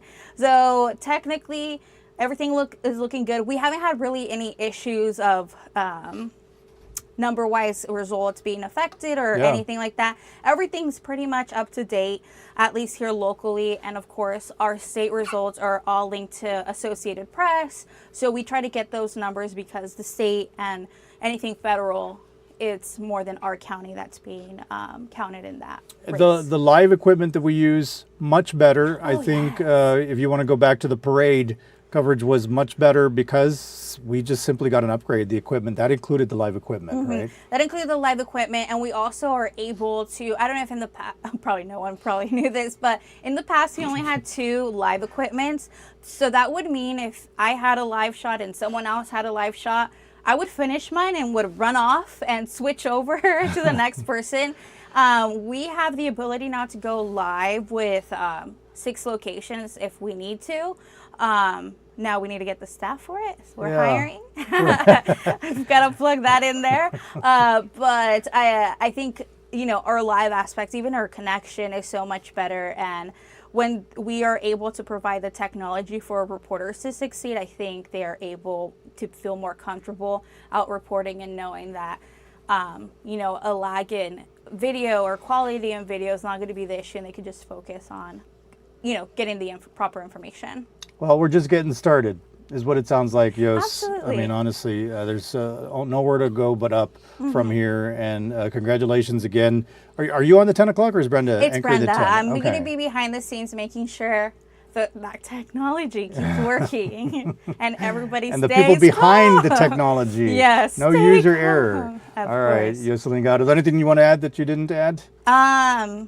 No, I think we went over much everything. Again, just download our app and visit our website for all the latest, and tune into our morning show with Ruben for our, half awake Ruben maybe. Be patient with him if he seems a little sleepy in the morning show. But aside from that, we're going to get the right results up. Yeah, Yolanda will balance it out. Yolanda will be, I'll tell Yolanda, I know this is going to be hard for you, but can you be a little extra perky this morning? And she'll take care of it. 1 or 2 more extra weather hits, approved. Exactly. All right, Yoselin, thanks a lot. Okay, thank you. Okay, I'll tell you what, we are going to recap where we're at right now. It's about to hit 9 o'clock, and so what we're waiting for next is going to be the final votes that were cast today. Those still need to be counted, and so that is what we are waiting for. I got to tell you, every time we check in with the elections office, it doesn't look like much is happening. So I don't know if that has changed. Let's take a look at this camera here. Again, this is a live look at the elections office. I see a couple of containers coming in. Well, at least one. I don't know if those are ballots. If they are, these are the ballots from today. And so that is the count that we are waiting for here to round out some of these races, especially obviously the close ones. Well, not especially, really the close ones is what we are waiting for and why we are waiting for those results. So we will be here, not a whole lot of activity there on that shot. So we've got people on the ground. So we don't just have, you can see this, by the way. You can go to the Webb County Elections Administrator's website and click on these cameras. You see Jose Luis Castillo off there at the top of your screen. But we have people on the ground that are keeping an ear out as to when we might see any sort of votes start to be counted. I'm speculating, but I would say that it shouldn't take that long because not too many people voted today, to be honest with you. About 7,000 or 8,000 is, as I recall, Marisa saying, or Lucely Garza checked in as well. So not a whole lot of votes to count. How long that'll take, I don't know. But we will break away at 10 o'clock, all right? So you see somebody bringing one of the ballot boxes in there, if I'm not mistaken. So there looks like they could be starting to come in. Just we'll break away at 10 o'clock because I'm going to get taken over by the 10 o'clock newscast, and you can go to KGNS or Telemundo to watch the newscast. One's in English, one's in Spanish, in case you didn't know that. And if we don't have results during the 10 o'clock newscast, then I will come back here on the digital news desk and get those to you. I'm going to come back after the newscast anyway and sort of recap what has been going on. I did get some video as Jocelyn was talking. This is from Ruben Ades's camp. He was taking on the incumbent Mark Montemayor. It looks like, well, he's going to fall short tonight, but this is their camp tonight.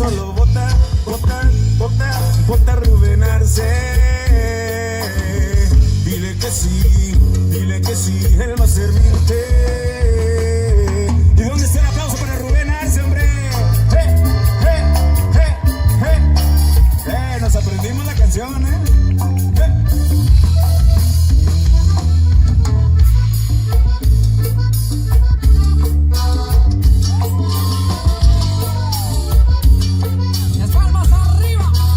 Well, win or lose, Laredo knows how to throw a party, right? That's Ruben Ades's camp. You cannot see the number there because of the ticker that's scrolling along the bottom, but Mark Montemayor is going to win this race over Ruben Ades. Has not stopped them from getting a little music out there and celebrating. Do we have somebody ready to go, Audio? Did you say we have somebody at the... No? We have somebody going to Webb County Sheriff?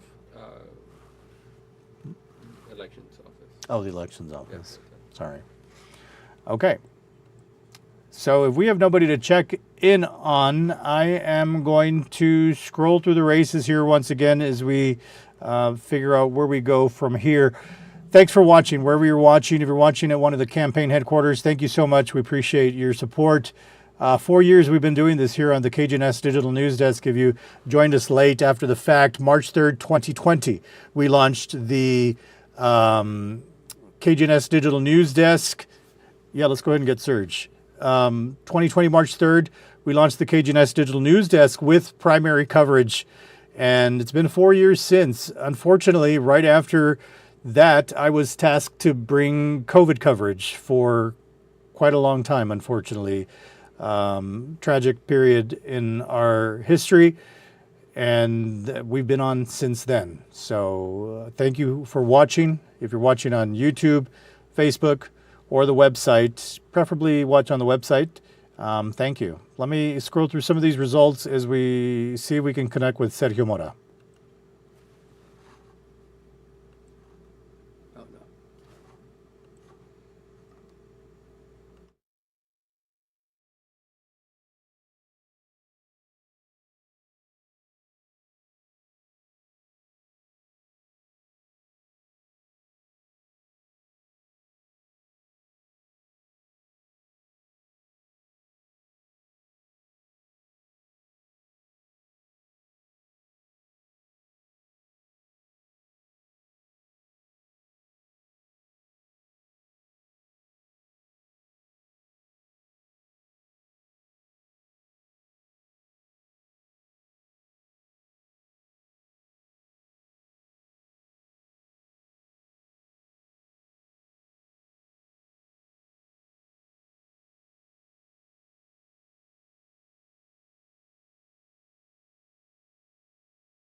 So these are just some of the sights and sounds from today, primary election day, from a little bit earlier. And back to the results here on the KGNS Digital News Desk. Stay tuned. We are waiting for the final results to find out if Sheriff Martin Cuellar is going to stay in office without a runoff, and a couple of other races that are still in question tonight. But this is the race that is the closest in the sense that Sheriff Martin Cuellar is right there. He's about 2% away from taking this primary. And if he does that, then he's good to go for the rest of the year. And the term really doesn't start until next year. But he's got nobody to run against in November. So if in these last 7,000 to 8,000 votes, while Ruiz is able to keep Sheriff Cuellar under 50%, then we will see a runoff. So we're waiting for those final results. We'll see who else we can check in with at this point. Most of our newsroom is getting ready for the 10 o'clock newscast. So I'm going to leave the stream up on Facebook and on YouTube, but we will, of course, also be on the website. You'll see something on your screen, perhaps with no audio. Maybe you'll see me on the screen with no audio, but we're streaming. We're here. We're just waiting for that next step in this election where we get the final tally from the votes here in Webb County. Expected to be about 7,000 to 8,000 as we've been talking about. So don't go away, because we could step in at any moment. As soon as I have those results, if we get them before the 10 o'clock, I will bring them to you before the 10 o'clock newscast. If it's after the 10 o'clock or during the 10 o'clock, you will see them on the 10 o'clock newscasts. If it's after the 10 o'clock newscast, we'll be back here on the Digital News Desk. Either way or the other, we're going to be back here on the Digital News Desk.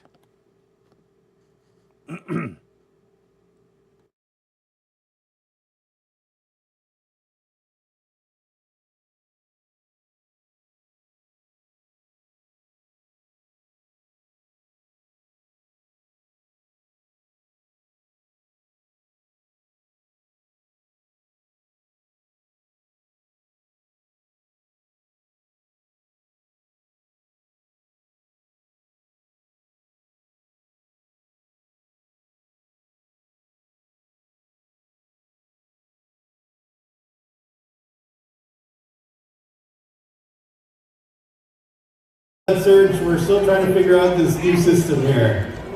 No worries. All right, so you were talking about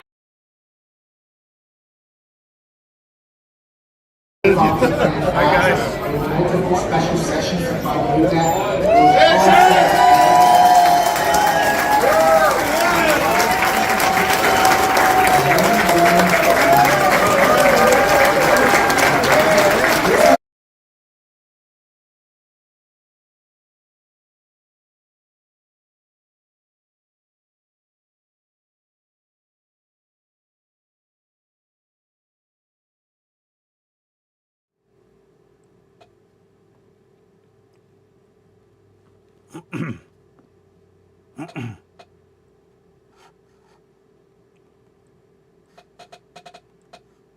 All right, welcome back to the KGNS Digital News Desk. I don't know why my mic doesn't turn off, but we do have some video from Sheriff Martin Cuellar's headquarters. So let's go to that. That just came to me here in the newsroom. As I've been showing you, Cuellar is...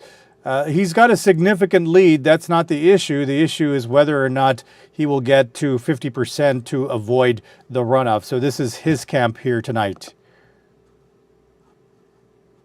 Special sessions about that.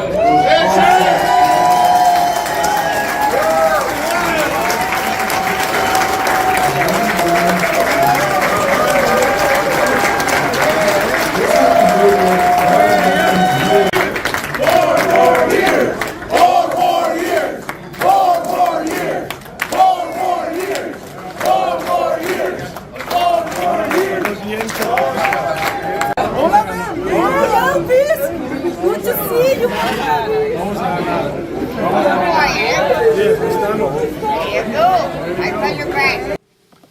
So again, strong showing for Sheriff Martin here tonight. Again, the only issue is, will it be enough to avoid the runoff with Wild Reese? And that is what we are waiting for. By the way, they were watching the digital news desk over at Sheriff Cuellar's campaign headquarters. If you are doing the same. We're still trying to figure out this new system here. All right, so there you go. Thank All you right, so much. so you were talking about... And as soon as I get more video or anything else, I will share that with you.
Okay, so what you're looking at here is a live look at the elections office.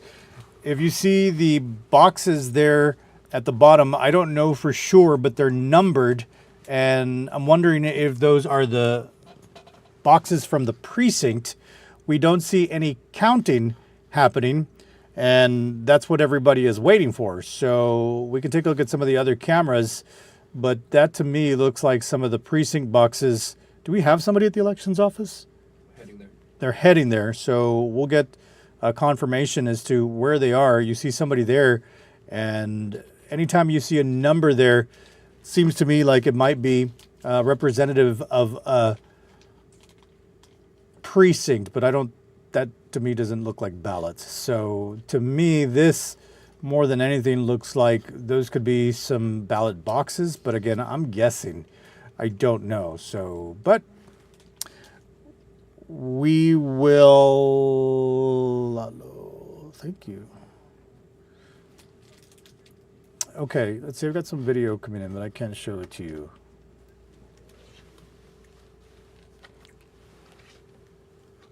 Let's go to this. Okay, we've got some video coming in of elections office. Okay, so give me a minute. We'll come back with that video.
Okay, so I believe it's Marisa Rodriguez Limon that's out at the elections office, and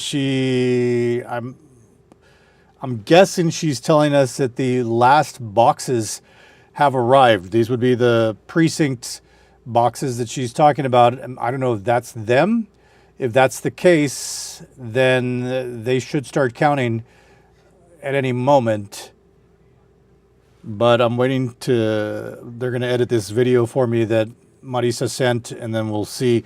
All she said was últimas cajas llegaron. So I don't know if that means the final precincts are in, and now they just have to start putting those in.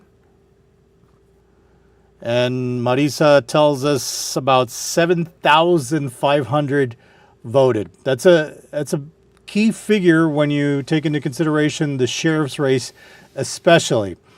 Out of those 7,500 that voted today, are there enough votes for Sheriff Cuellar to put him over the 50% threshold and avoid a runoff? That's what we're waiting for.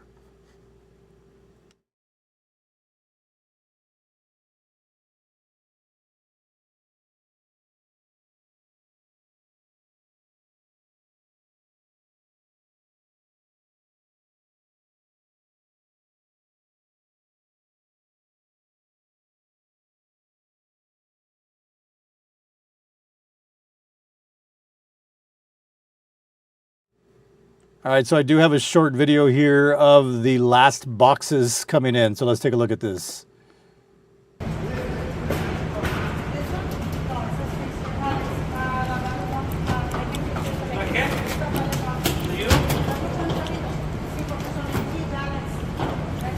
Which one? The other one.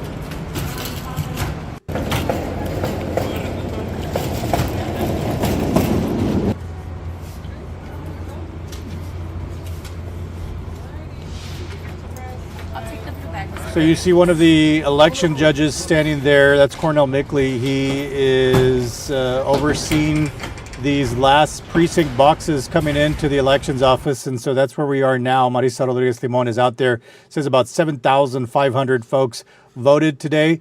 That is hardly anything compared to the election, the early voting numbers, which were about 18,000 plus.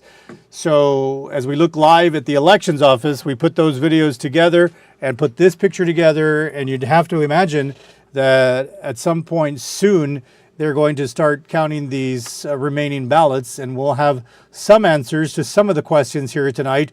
Definitely an answer for the biggest question of the night, which is what we've talked about repeatedly, and that sheriff's race, with Martin Cuellar having a significant lead, but just short of the 50%. Will this do it for him?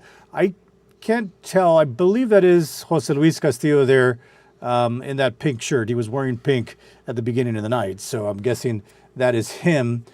But we're just kind of waiting here together as we continue on this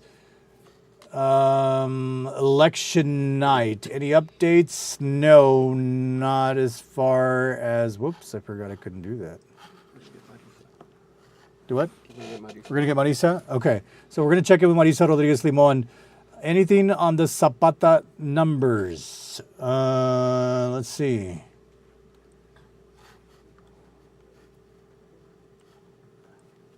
I don't see anything on my board here.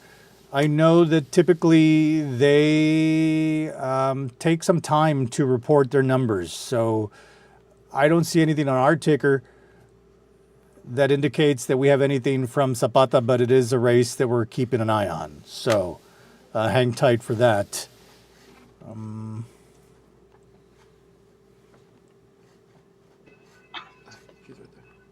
Hola. We do have, hola Marisa. There is Marisa Rodriguez Limon. Hola Marisa, because I don't have a graphic for you. Okay. Let's see here. Stand by. No problem. I think they can hear you though, so just be careful. They just can't see Va a you. estar conmigo Eduardo Dávila. Okay, hang on. Did I do one for Marisa? Oh, I did do one for Marisa. Un minuto. Okay, cool. No, pero nada más, ¿cuántos votaron ya eso? There we go. Okay, now we do have Marisa Rodriguez Limon live at the elections office. Marisa, talk to us. Hola, Rubén. Bueno, pues ya se llegaron las últimas casillas hace unos minutos y precisamente está conmigo uno de los jueces de las elecciones, Eduardo Dávila, y él nos va a estar contando en inglés cómo transcurrió este día y cuántas personas votaron hoy. Muy buenas noches. Good evening. This is Eduardo Davila, the presiding judge for the primary elections of 2024. We still are currently counting. We don't have any results at this time. However, what we do know is that it is a low voter turnout. No teníamos mucha gente que salió hoy. Salieron como aproximadamente, and again, these numbers are still changing as we speak. Approximately about 7,500 people or more that came out to vote today. We wanted more people to come out. Fortunately, we have to work with what we have at this point, and so we should have the results coming in very soon. And we know that. Yes, let me ask Mr. Davila, this is Ruben Villarreal.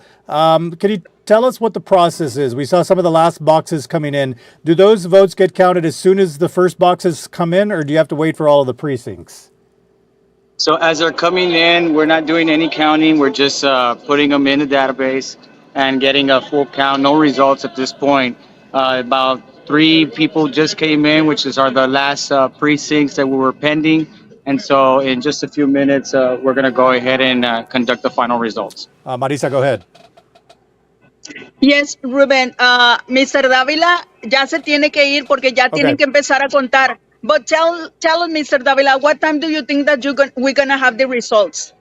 I don't want to give you exact time in case we have any technical malfunctions or something comes up, but this should not take longer than 20, 30 minutes. Wow. Thank you very much. Thank you. Have a good day. Marisa, thank you very much. Sí, es probable, Rubén, que para las 10 de la noche ya tengamos resultados y podamos darnos cuenta qué carreras se van a ir a desempate y si existen carreras de desempate que muy seguro vamos a tener, estas carreras de desempate serán el 28 de mayo, el martes 28 de mayo. Thank you very much, Marisa. Pues we did not know the day aquí nosotros en el departamento. Yeah. Okay, Marisa, Hasta thank luego. you. Be careful. Bye. All right, so some good information there for Marisa. If I could make the switch over, we learned from Eduardo Davila, who is the presiding judge over this election. It could take about 20 to 30 minutes. If that's the case, we will break away here at 10 o'clock for the 10 o'clock newscast, and you'll get the results on KGNS and on Telemundo, and I'll come on after that and sort of recap it for our streaming audience. So that's a little bit of the schedule tonight. The other thing that Marisa mentioned is that the runoff, if there's a runoff, well, I keep forgetting, but if there's a runoff, that will be on May the 28th. So we now know the day of the runoff. Thank you, Marisa Rodriguez Limon, for getting us that information. So we're, again, two things come out of that. Marisa says, Mr. Davila tells us 20 to 30 minutes maybe.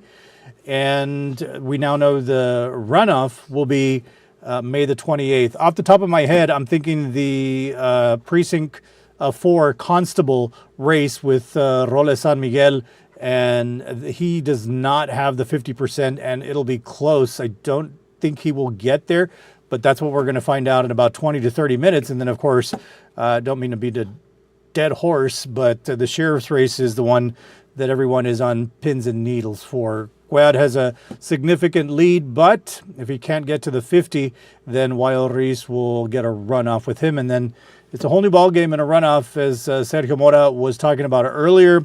Now you're looking at getting people out to the polls, because you see how difficult it is to get them to the polls for the primary election with we're going to have less than 26,000 total votes, I believe, today, somewhere in that area. Now you've got to get them back to the polls for a runoff.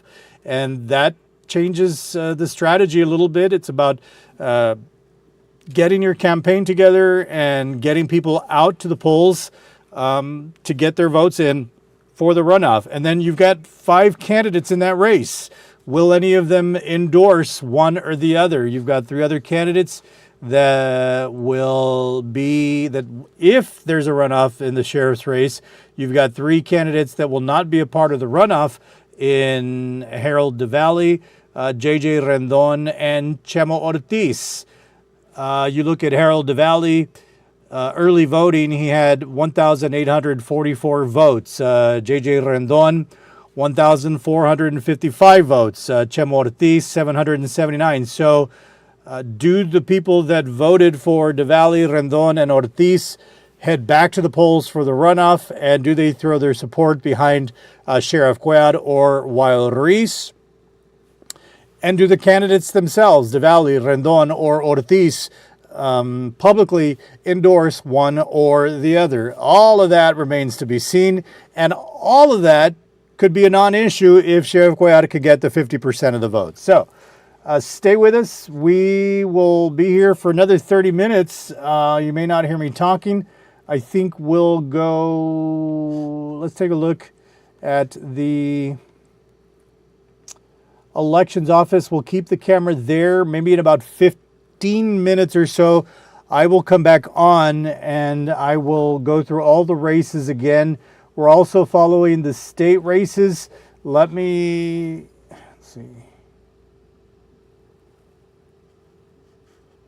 Let me share this screen here.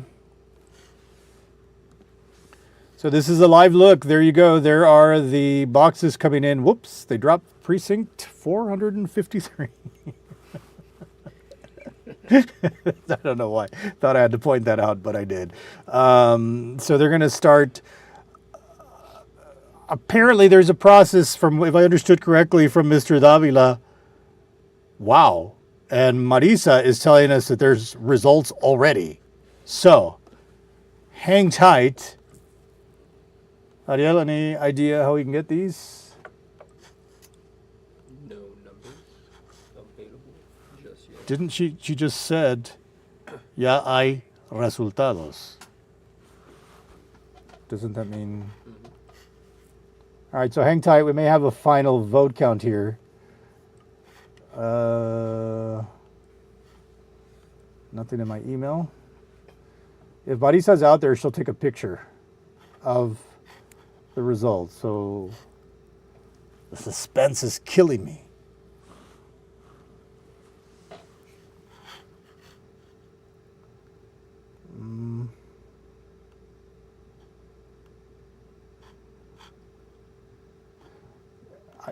honestly, I find that hard to believe that we just finished talking to Mr. Davila, and he said, they're about to give them to Marisa.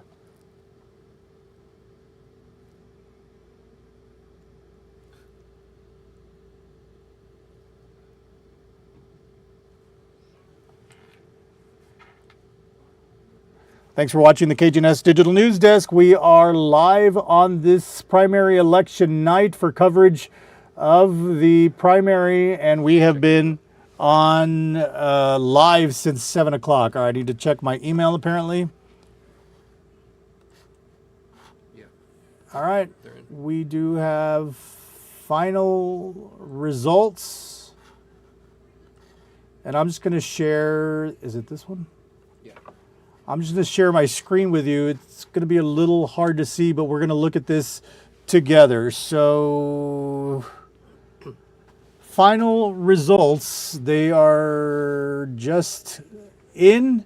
Total number of ballots cast, 26,260. I'm going to skip these and get to where we want.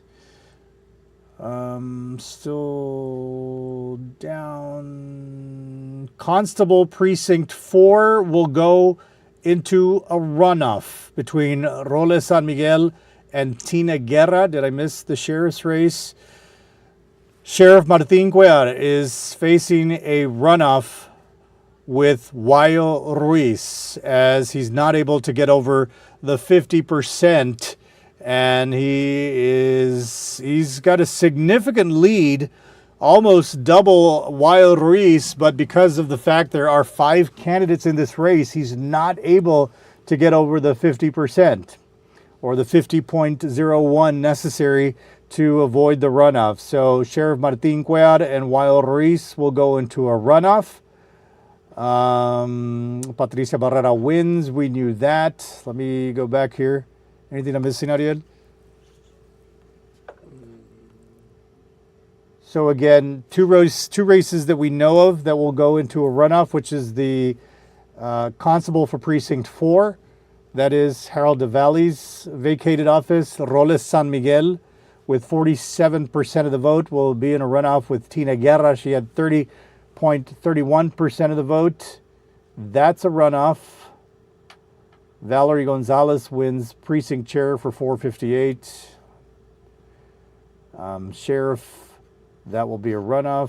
Jesse Gonzalez was unopposed. John Galo was unopposed. Juan Paz unopposed. Lupio Gomez, which we didn't anticipate that was going to go into a runoff. He wins with 75% of the vote. Mike Villarreal was unopposed. No, Mike Villarreal, yeah. Was Alex? It was this? Yes. We're on top of it. We beat Alex to it. Patricia Barrera wins. Mark Montemayor wins. We knew that. Chilo unopposed. All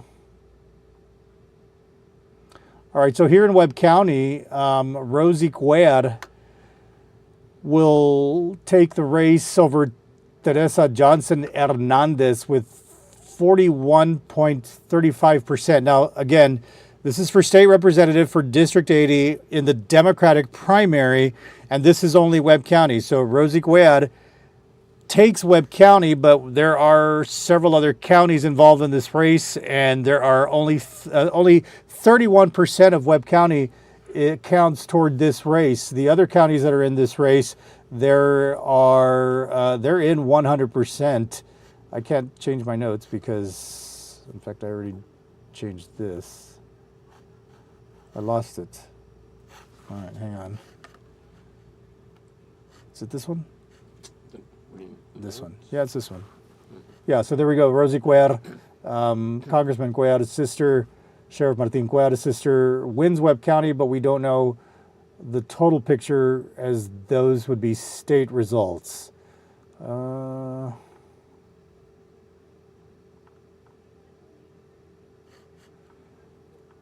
Supreme Court. This is the race that Sergio Mora was talking about. That would this would be the challenger to Ted Cruz, Senator Ted Cruz, and in Webb County, Roland Gutierrez takes Webb County, but that's just Webb County. Will he face Ted Cruz in November? That's going to depend on the other races. If you want to take a look at the national side, interestingly enough, 2,506 votes for Armando Mando Perez Cerrato. But Joe Biden gets 11,513, 1,094 Gabriel A. Conejo. But Biden wins Webb County, no surprise there. These are all the Republican propositions that were on the ballot. They weren't propositions, it was a survey that was on the Republican primary ballot. Webb County chair for the Republican Party, as we knew, Jose Salazar. He beats Joe Brennan.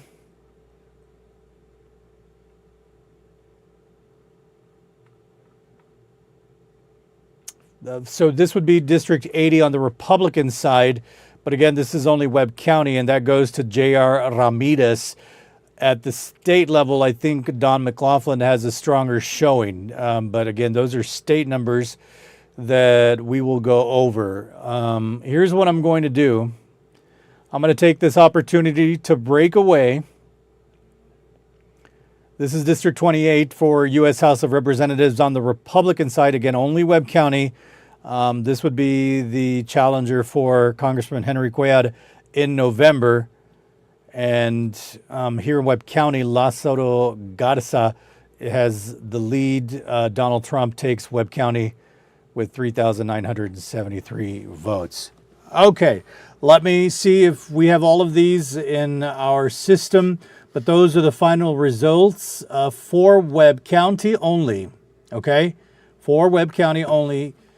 And that's significant for the sheriff's race and for that constable race that's going to have to go into a runoff. Let me see if these numbers are final. It looks like they are, right, Ariel?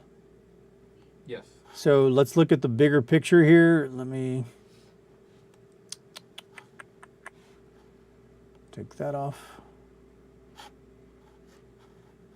All right, let's go to the numbers here. We should be able to see everything now here crystal clear. So just to recap, Martín Cuellar, while Ruiz, even though Cuellar takes almost double the amount of votes over Ruiz, he will still have to face him in a runoff. So these are final Webb County totals.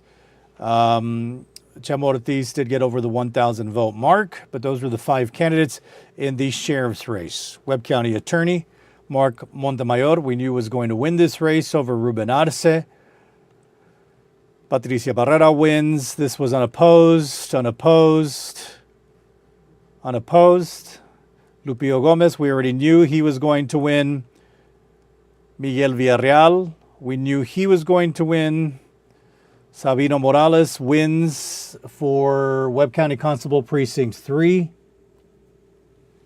This is the second runoff that we have come across. This will be the race for Webb County Constable Precinct 4.